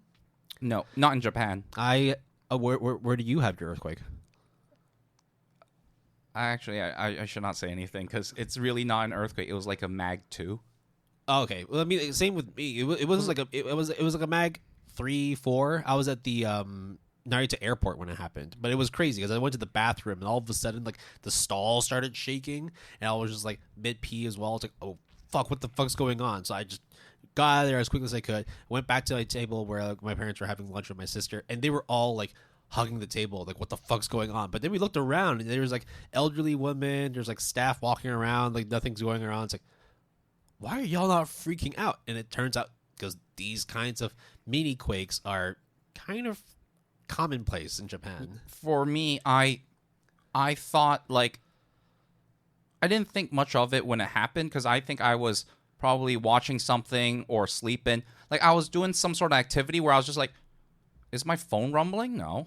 Yeah. Because, okay, it's a mag too, so it's like not a big deal in the grand scheme of a lot of natural disasters, right? But it was just like very like odd. I was like, and because I was sleeping alone and I was just like, and I didn't want to bother my roommates at that time, I was just like, it's kind of weird, but maybe it's just me. I don't know. Maybe I'm getting the shivers. And then next morning, turn on the news. It was like, oh yeah, there was like a mini quake. I was like, oh shit. I lived through that. Nice. Yeah. Yeah. So anybody listen to this, and you happen to have the VHS or the VCDs or the Betamax of Minky Momo, or you're from Ashley Productions, or you Oshi Productions, or you want to relive, like, you know, the greatness that was this, you know, real trailblazing magical girl anime franchise. Don't. Well, watch it, but then when you get to episode 45, you stop and then you don't watch anymore. Yeah, please. Just for the sake of all of us, just don't tempt fate here. Now we're going back into controversy territory. We're going to be talking about a web novel series called New Life Plus. Now, you all know how much Jason and I do not read web novels, but when it gets adapted into a light novel, a manga, and also had an anime adaptation announced, you know for sure we would have been covering it for ASAP. Except that this particular web novel, which is created by Mine, all uppercase, between 2014 and 2018, did not actually make it to the anime adaptation process. So following the announcement of the adaptation, the series and its author became the subject of a major controversy, as a number of commenters on Twitter claimed that the series depicts the protagonist as having taken part in the Second Sino-Japanese War, where he killed 3,000 people with a katana, later going on to kill another 2,000 after the war.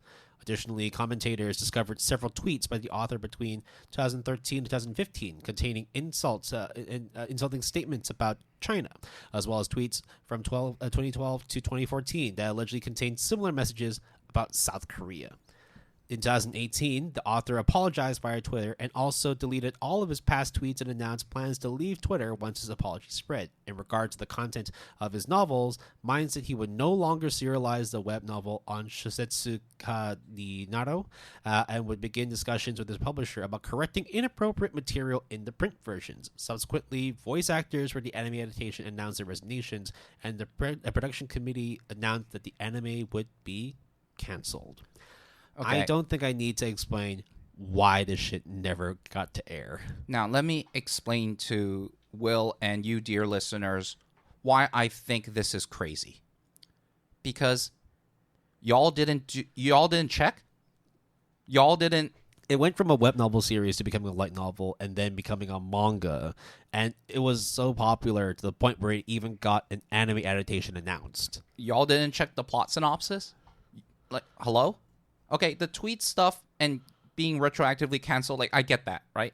I mean, commonplace or not, whether it is a good thing he got canceled or not, suppression of speech or whatever, I won't get into that, right? You know, like, whenever you look up for an anime, manga, or even a light novel series on Wikipedia, they usually have a little synopsis of what the story's about.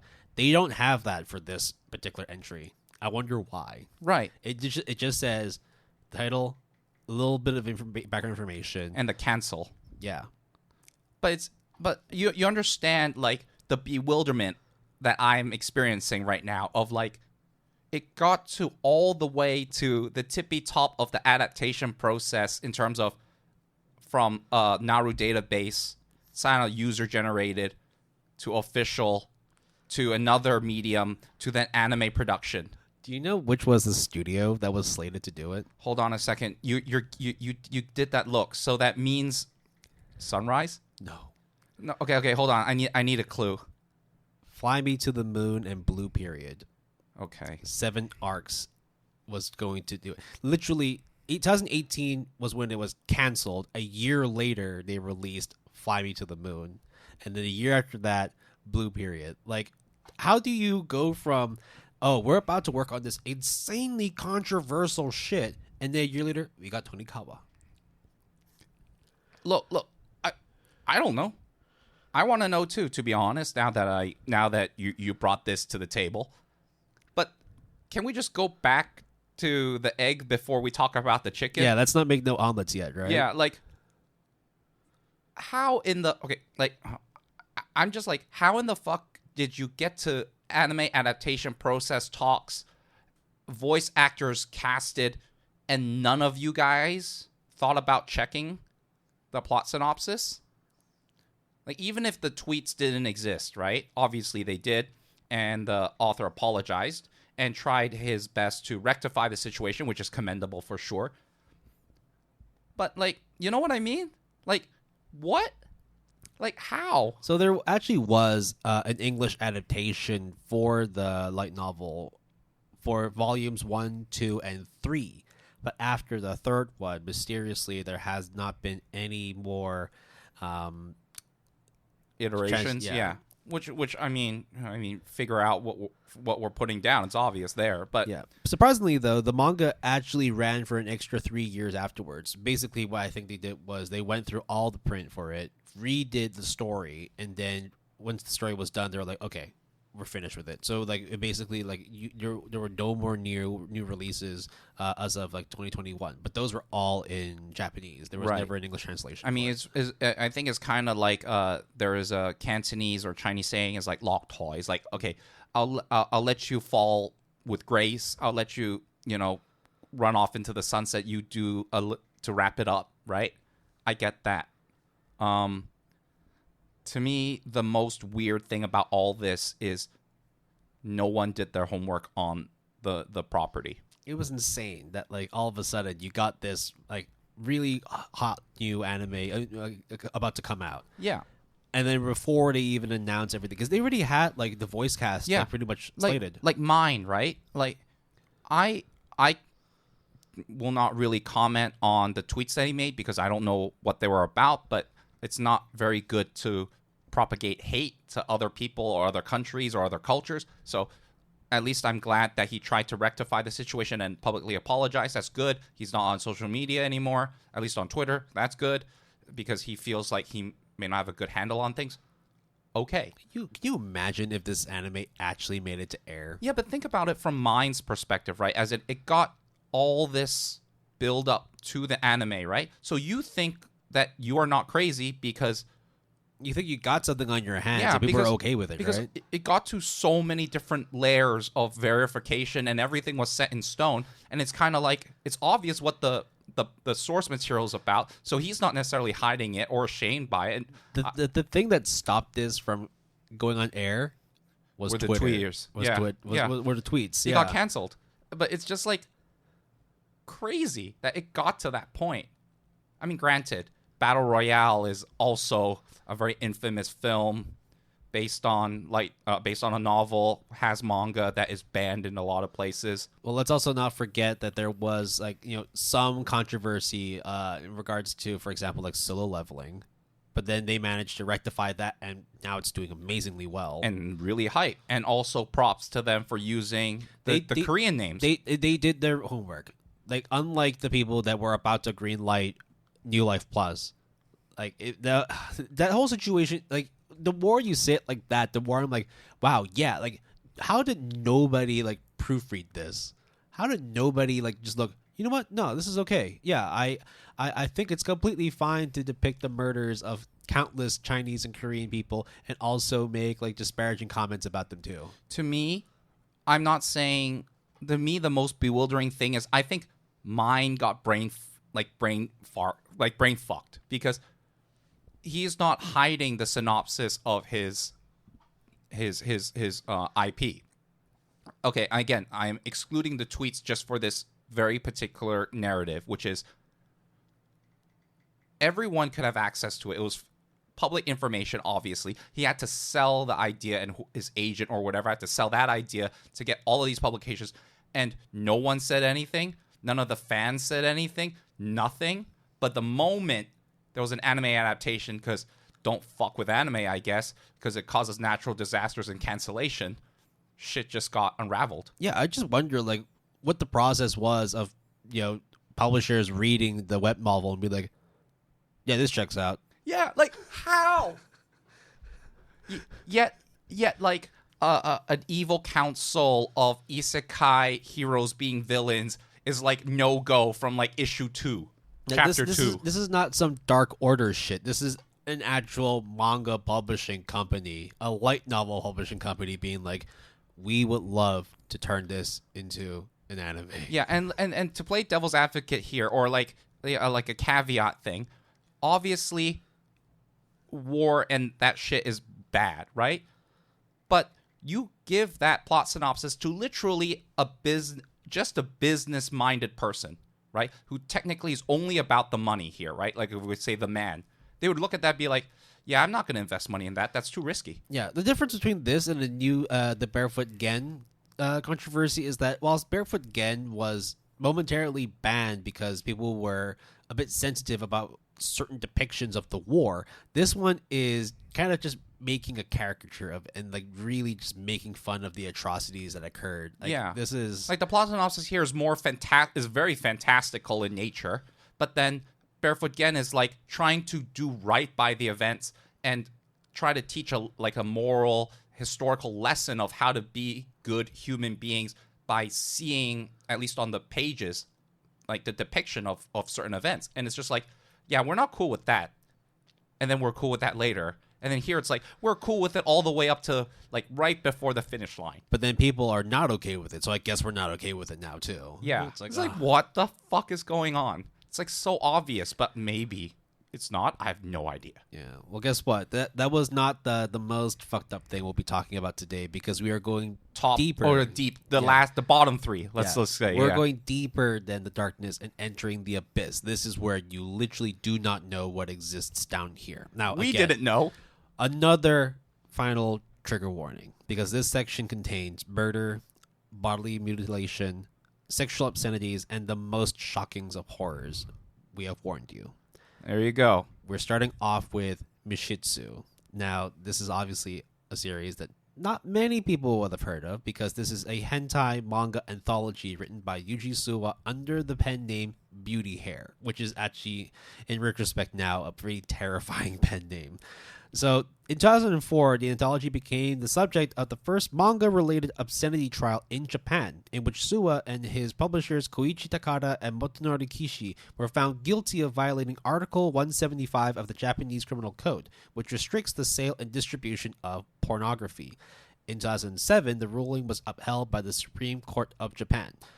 So, look, let's be frank here. Pornography, hentai, or just like sexual obscenities, like in Japan, they tend to be a bit more sort of like fluid with it. Like it'd be really hard for you walking down Akihabara into like a manga or like a figurine store and not seeing just full on hentai at like the top of like whatever bookshelf you are. Like to be fair, but you're not tall enough, right? No, I was tall enough to see because they put it on the fucking ceiling. I remember this. This was a store in Akihabara when I was like 12, 13, and there was just a girl being somethinged by a lot of tentacles. I mean, yeah. Now, like that's I mean that's culture right there, bro. Yeah. So that's what I'm talking about. Where like there are just things that are kind of okay in Japan. No, but not just that, but also just in, I guess, even in Hong Kong growing up, right? Yeah. Like you would go to like, a convenience store and stuff, and there would be like smut magazines or like the equivalent of, Asian Playboy or whatnot, right? Yeah. But it is covered with a very distinct banner. Oh yeah, there was no censorship from what I saw. But it's like no one really, at least to my knowledge, like gravitates towards picking it. I mean, like for example, with kids, with curiosity, and you're like, oh wow, it's a porno mag, but right? you're kind of clear. You know what what's up, right? And you know whether or not you should be allowed to read it or watch it. Or like a DVD store. Remember HMV? Yes, or like other stores that sell. I mean, HMV doesn't sell like porn, right? But other stores that sell it. Actually, I don't know. I don't know. They actually did, because I remember maybe not that. What was that other bookstore that we had in Japan? It was on the top floor of Times Square. Page 1. Page 1. That's it. They actually had a section where like it was like nudie mags, and then they would have like it would be the cover of like the title, and then underneath it would be just like one sheet of white paper. That this publication is meant for adults only, ages 18 and up. If you are under, you will not be able to purchase. It will have that covering it. But sometimes even just like a small banner on the bottom third, right? Yeah. But it's one of those things that like there's no distinct section. There is no like everyone knows that's the section, or if you go up in that manga store, that's the hentai tentacle porn section. I guess this is where like Bill 156 would make sense, right? Right. But what happened here? So the reason why it became the subject of controversy was back in 2002, a father of in Tokyo's 17th district found a copy of Himedorobo Best Collection in his teenage son's room. And after finding out what was in it, he sent an angry letter to his representative in the National Diet, Katsue Hirasawa, singling out mutual love by Beauty Hair as the most offensive thing he'd ever seen. The manga tells the story of a sex worker who seemingly suffers through the sadistic sexual desires of a client, including repeated whippings of her face and body with a belt and several instances of vaginal stomping. Despite this extreme physical abuse, she confesses her pleasure in the acts of the final story. In Crawling About, another manga cited as objectionable by the prosecutor, a naive girl sneaks out for a date that results in her being kidnapped, tortured with cigarette burns, and a brutal beating. And I'm not saying that. Yeah, word. Okay. So here is something that I think is rather... if I just say 6 digits, I think it's 177013. I know what you're talking about, yeah. And I think a lot of people who know that number knows exactly what I'm talking about. So it's kind of like, I get it, as in why, this father feels that way. But it's also not necessarily out of the ordinary in certain domains. If you have to go into some really dark domains, but it's there. Right? But okay, he sends an angry letter to a National Diet, being the Legislative Council, right? How old is the kid? Do we know?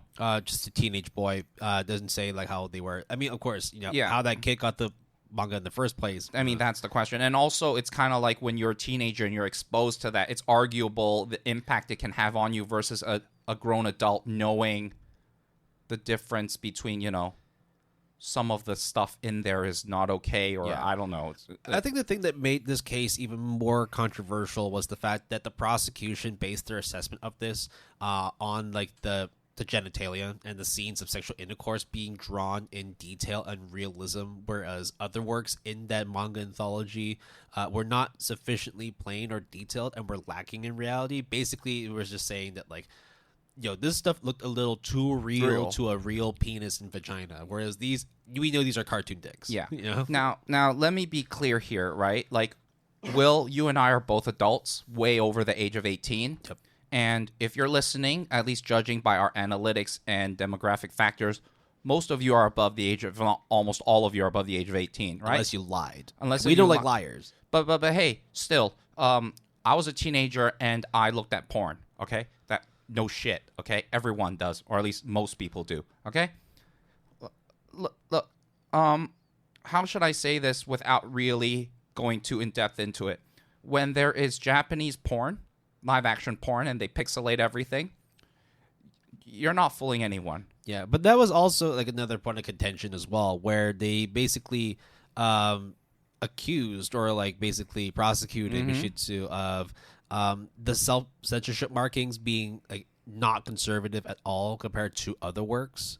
So yeah, it's double standard and being hypocritical. I don't know. It's kind of hard because Japan, like, whilst there are certain laws where like you really don't know like if it's here or there, when it comes to the censorship in pornography, that one they tend to take very seriously. And to make matters very more seriously, the stuff that occurs plot-wise is really out there and really, really aggressive and really excessive, right? So I'm not advocating for it, but it's just like when you say that, because the penis or the vagina was drawn a little too realistically, I'm like, bro, if I open an anatomy book, does that need to get banned?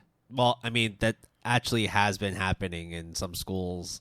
Well, Yeah, which is another point of contention too, where it's I mean, like, it's for educational purposes versus a manga. I get it, yeah, right? but then it's like when it comes to like sex ed, right? That is a major point of contention, especially in places like America, where there's a lot of schools that just do not teach it or like refrain from having books that show that kind of anatomy. Yeah, and I'm not telling you how to raise your children, especially when I do not have any of my own that I know of. But I have been a child before, and I have had sexual education before, And I've had sex before. And you just have to make that clear, right? yeah, listen, I'm not a virgin, okay?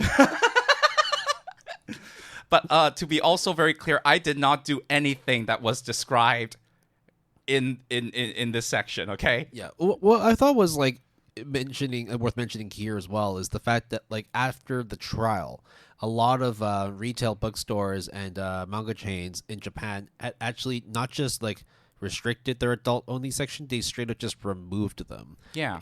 Because it's like it was that chilling effect where like they just did not know if they were in the clear for having these kinds of content or backlash. I mean, easily maybe a bunch of parents could be very enraged by all of this and then going to, Lawson's or other, retailers and just being like, why is this here? Blah, blah, blah, blah. And it's kind of like, I get where they're coming from. Like if I was like a bookstore employee and a bunch of angry parents showed up and I knew of this event, right, that caused this commotion, I kind of would be very sympathetic, but I also will be like, I don't know what to do here. I guess I'll remove it or I'll talk to my manager. And a lot of people just don't want the trouble, so then they'll just remove it.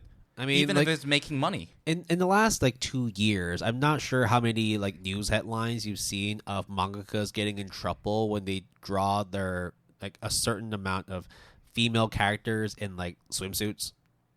Yeah. Yeah, like that was if that's already enough to stir up controversy, this like back in 2004 and like actually setting a precedence for how studios, how companies go about making risque content.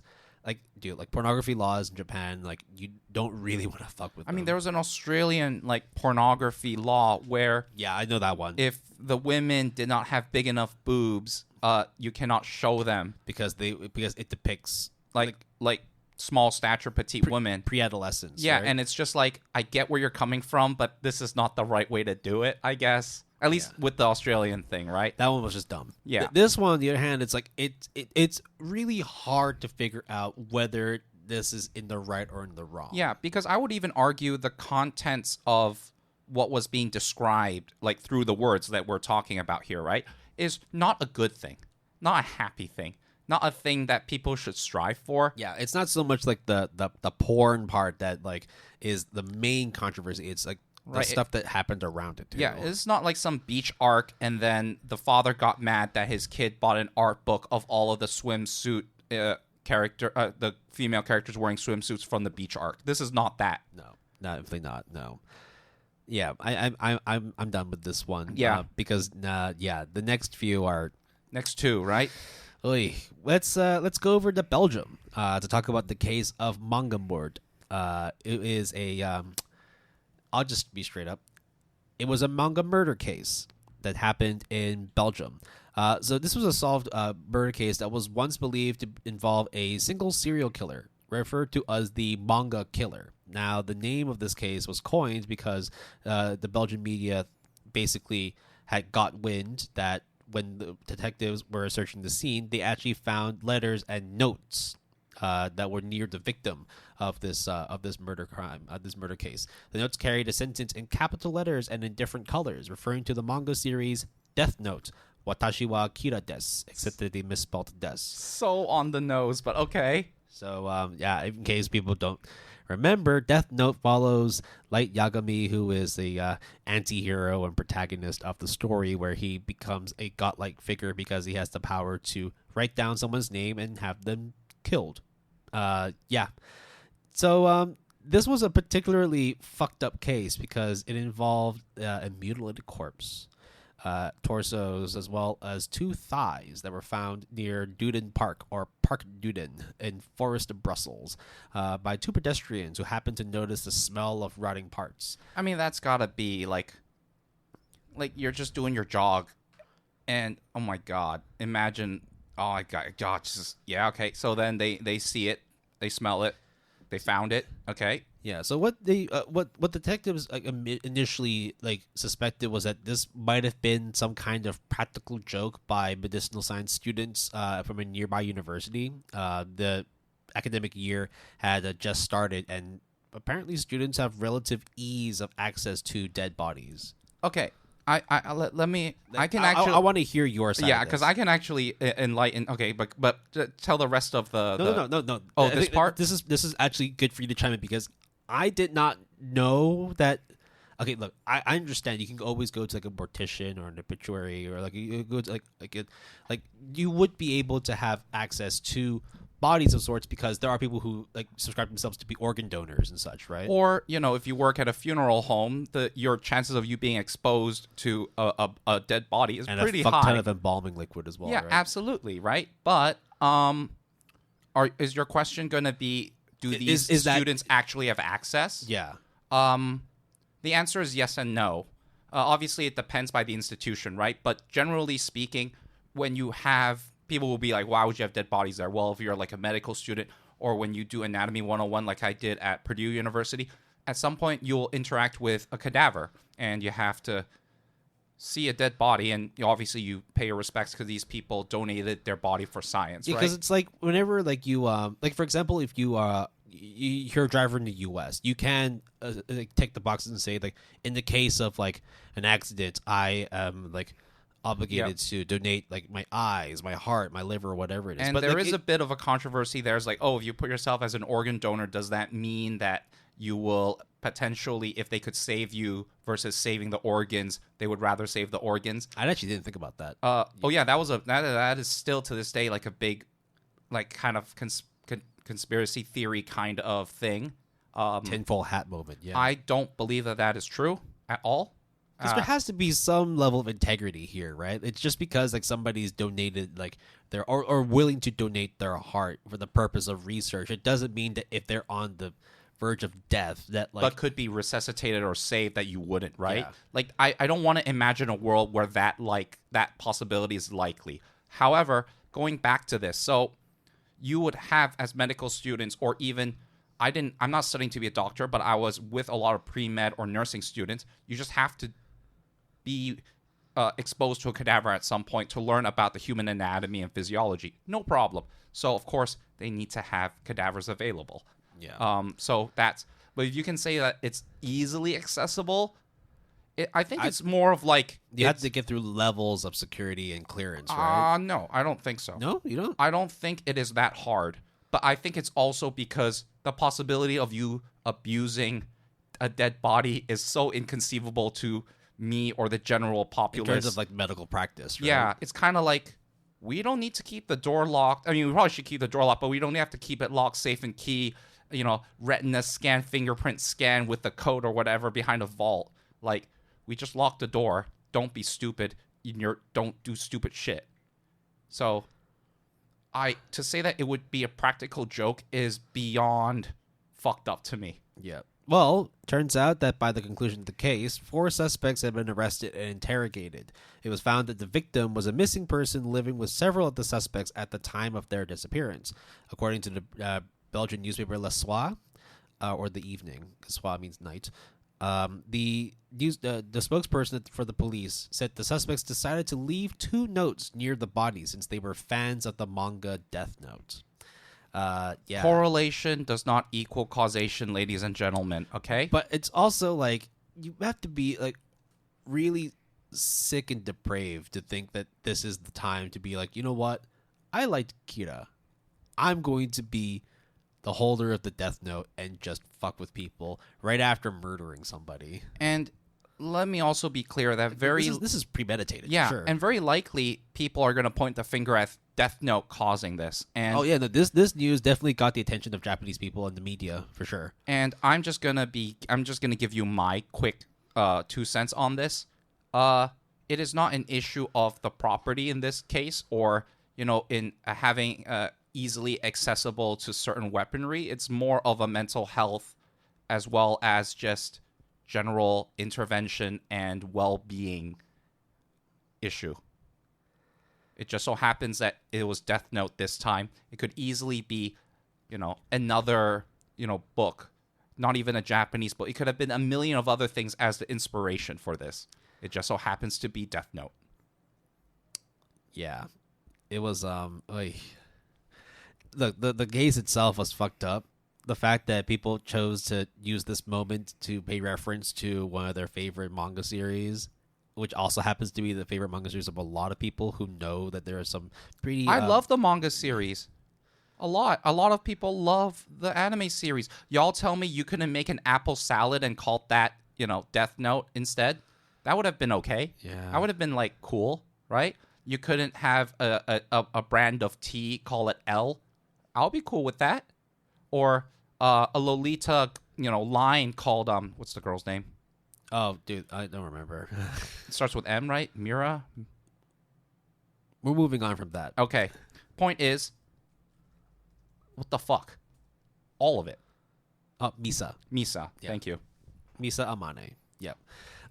Now comes the finale. Oh, no. We have to talk about school days. I remember... You thought ages ago that was the only time that we would talk about school days. I remember you said that, right? I did. And it's on record. But this time I have to break it and be like, you know what? We're not quite done with school days because we're going to be talking about the Nice Boat. In 2007, the day before the 12th and final episode of the televised anime was to air on TV Kanagawa, a horrific crime had occurred in which a 16-year-old girl murdered her 45-year-old father in their Kyoto home with an axe. TV Kanagawa promptly canceled the Tuesday airing of the finale for its similarly violent content, replacing it instead with a 30-minute video compilation of scenery footage from Europe, including Norway, played to August Wilhelm's Air on the G-String. Newspapers such as Japanese Times and Mainichi Shimbun reported on the killing and episode preempt on September 19th. So, other TV channels had also canceled their airings, with only ATX remaining indecisive. Overflow, who had created the series, issued an apology through their blog the same day, asking viewers to stay tuned for updates. In the following week, they announced that it had arranged for 2 screenings of the edited finale at the Akihabara 3D Theater on September 27. However, those wishing to attend would be required to register a seat by email, be at least 18 years old with photo ID, and bring a Windows copy of School Days or Summer Days. That same day, ATX announced it had decided to air the unedited finale of on September 27th and October 1st. Yeah. Now, the reason why I wanted to bring up this Nice Boat is because in the wake of the broadcast change, a screen capture of the Norwegian MS Skagasdo from the slideshow surfaced on 4chan alongside the caption "Nice Boat," a phrase which gained popularity in Japan. Google Trends recorded a spike in "Nice Boat" searches around the third quarter of 2007, whilst Yomiuri Shimbun, a Japanese newspaper, reported that "Nice Boat" was the 10th most popular Yahoo Japan search from September 17th to September 23rd.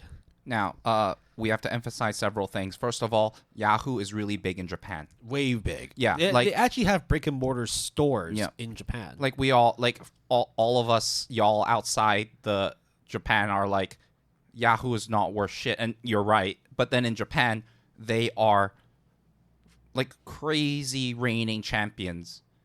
It's kind of crazy, to be honest. It's very surprising to me when I first heard about it. I still have a Yahoo account.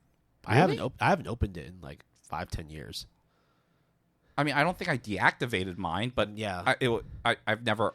Well, I haven't, because of the inactivity. I've stopped. Oh, then maybe it got deleted. Yeah, for me as well. I don't even remember the password to that email. So because I've been using Gmail ever since. But for me, it's probably some like really edgy password. But anyways, so if anybody was ever wondering what the hell Nice Boat is or was, or what the situation of School Days is, well, here you go. It was and still is an incredibly violent, misleading anime because it starts off to be pretty chill until it's it's not no longer fun and games. Yeah, I just. So, this is not School Days' fault.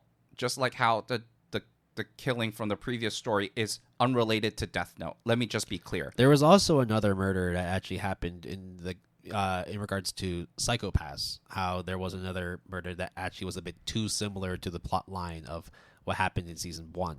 Right. And they also had to cancel their originally aired screening for that particular episode. So again, correlation, causation, there's nothing in between here. Yeah. And furthermore, right, you also have to understand that the studios or the production companies had to, and I think is the right move, to not air the final episode, at least minus ATX, right?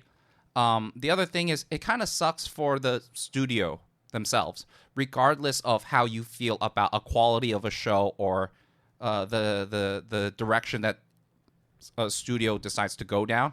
It kind of sucks to not have your thing be broadcasted, right? It's like your piece of work. I mean, it's very separate from, like, the sentiment is separate from the incident, but it still kind of sucks, right? I think the thing that is crazier and way more controversial. Oh yeah, I'm getting there, but yeah. The crime itself and like the meme that came out of it is the fact that a lot of other people, as well as media outlets, capitalized on this meme.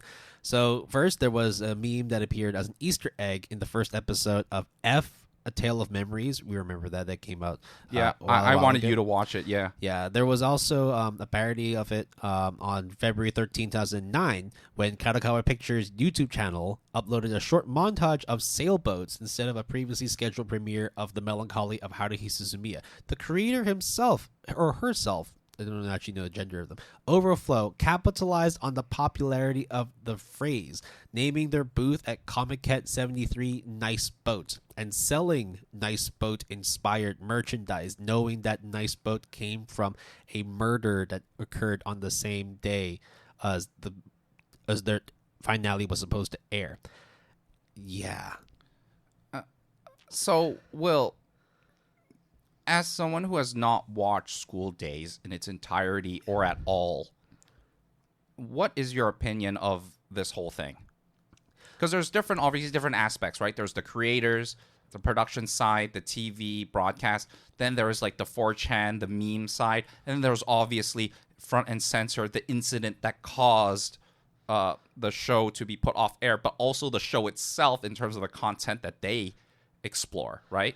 I think it is incredibly poor taste for not only the creator to meme the fuck out of it with a meme that was created on 4chan, but then also to go to a very public and popular Comiket. I mean, Comiket is the biggest. And name their booth after a meme which is symbolizing the unfortunate murder of a man by the hands of his own daughter. Well, it's not directly related, but it's basically tomato at that point, you right? Pretty much know what exactly, you're doing right? Point, yeah, right? exactly, right? So, oh my god, I don't know. And then for ATX to capitalize on that kind of as well, right? To say like, oh, we're not sure whether we want to air it or not. You know what? Fuck it, we'll air it anyway, despite everybody else not doing it because. Oh, and not just once, son. We're gonna do it twice. Yeah. And then the Akihabara 3D theater kind of showing. The one was that's crazy is like you have to prove that you're of age, but you also have to prove you're a School Days fan by bringing a Windows copy of School Days or Summer Days. Well, I guess the logic there is they only have limited seats. They don't know how they I guess they would think a lot of people would go, I guess. It's a good point. I guess if you are really a fan, then you would have played the game in the first place. And brought a copy, so you really want to get in and watch the finale, I guess. But like, I don't know. I'm just thinking outside the box here. I think in terms of like this being a controversial thing, it was just a lot of stuff was just done in really poor taste. Yeah. And look, the meme of the nice boat thing on its own, it like without the context of a lot of things, right? Just sounds like like an inside joke. It took off air. So they were just showing, and one of the images was a picture of a boat. So people decided to capitalize and make a joke on it. Like that in of itself, without knowing anything else, sounds like, oh yeah, it's pretty funny. That's all right. It's an inside joke, whatever. And then, the mangaka capitalized on it. Yeah, okay. Yeah, sure. And then you hear about it what School Days, the finale, what occurred, which you know the words, right, of what happened, right? Do you know? Sorry? Do you know what happened in the finale of School Days? No. But I mean, like, I imagine that there was a murder with an axe, or like it's a very brutal murder of some sorts. No? I don't think it was an axe. It was a very brutal thing. Several. But yeah. Look, it's all fucked up. School Days is fucked up. And all I can say is nice boat. And there we have it. We have now reached the abyss, or at least... No, wait. It's correct. Because we have a nice boat to take us back home after we navigated this iceberg. How's it feel? I don't know if I feel great after doing this episode. Look, I think like we definitely like found entertainment in terms of being able to talk about things that pertain to less discussed topics within anime and manga.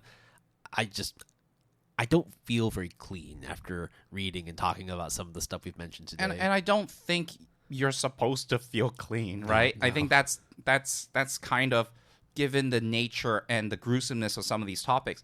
But one thing I want to really kind of highlight and kind of say that is kind of a good thing in the grand scheme of all of this is a lot of things are actually very integrated and connected to anime and manga that on the surface just seems like drawings and seems like a medium of entertainment nowadays that is very popular all over the world and has a lot of bells and whistles and headlines and the spotlight and is growing by the day in terms of the fan base. But to see kind of its reach into not only from the 1960s all the way till now, not only in Japan, but from Chinese streamers to Belgium, right? Is one of the things that really highlights the fact that, yeah, anime and manga is, I guess, more in the public zeitgeist nowadays, especially with Oshi no Ko, with AOT, with SIM, with so many, with Fieren, with so many of these different instances really being, and anime and manga being a very now more commonplace thing, not only within Asia, because it's always been more accepted, but also within the West. But it's been there for a while already, doing funny stuff, dumb stuff, good stuff, and in this case, down the rabbit hole, a lot of fucked up stuff. Yeah.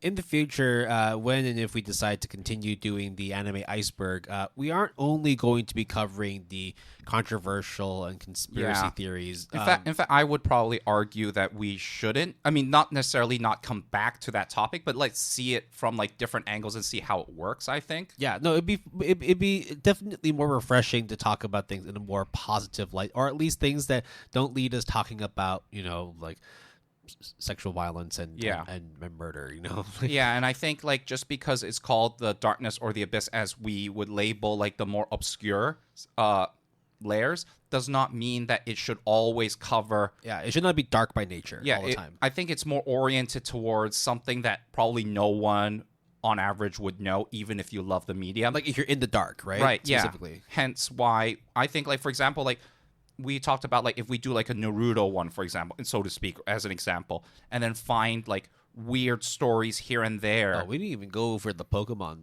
rabbit hole. That Pokemon Iceberg is insane.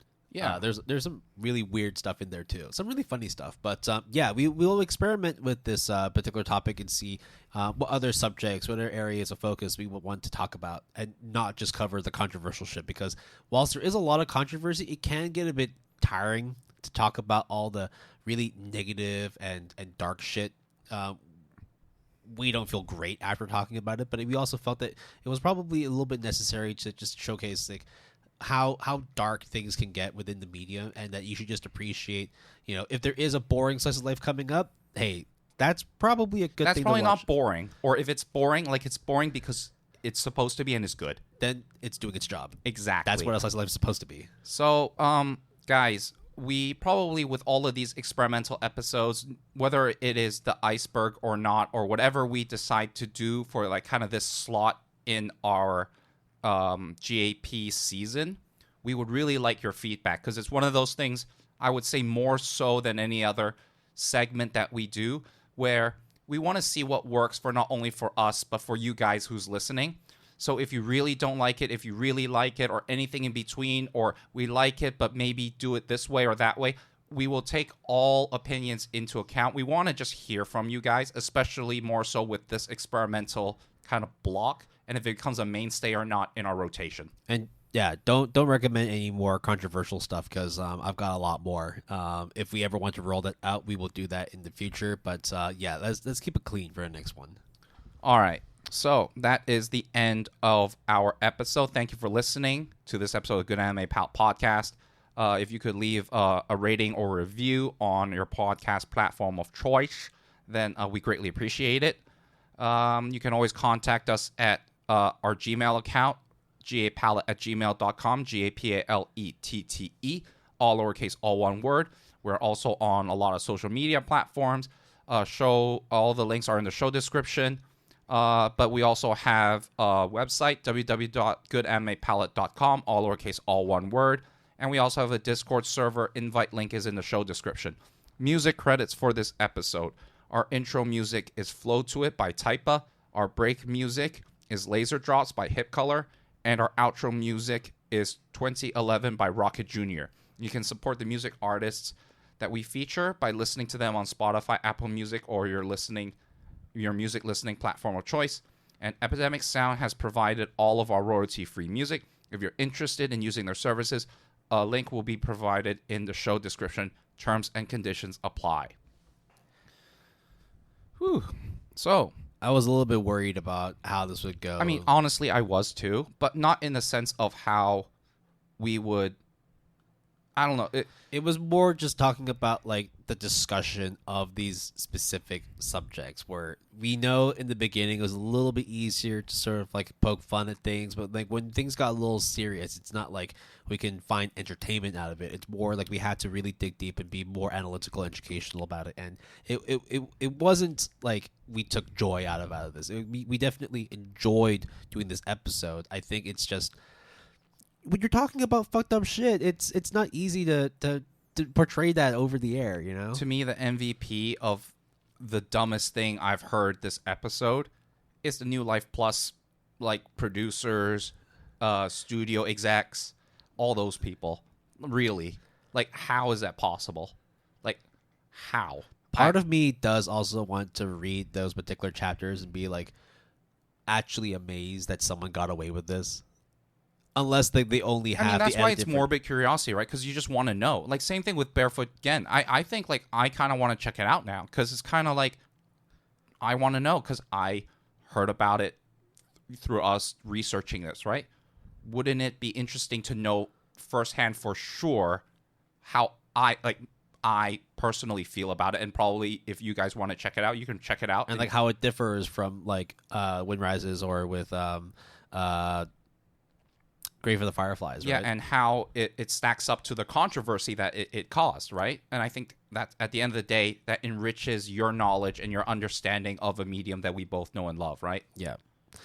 So yeah, hopefully in the future when we do continue working on the anime Iceberg 2, 3, 4, however many more we do, we'll try to be a little bit more rosy and a little more clean with some of our picks. But don't worry, for those who do want to delve into the controversies and conspiracies, there's a possibility we'll be doing another one of those in the future. Yeah, I think it is less about what subject topic we cover as much as, for example, the format or exactly the structure, or maybe like, for example, Will and I thought instead of 3 per layer, we do 2, or how about we do like, I don't know, like multiple topics but only cover one thing per layer. I mean, these different permutations we are up for experimenting and debating, but if it's just Will and I, we would only know the opinion of 2 people, right? So it would be very helpful for us to know kind of what you guys think. Exactly. Speak up or forever hold your peace. Until then, we will catch you on the next episode.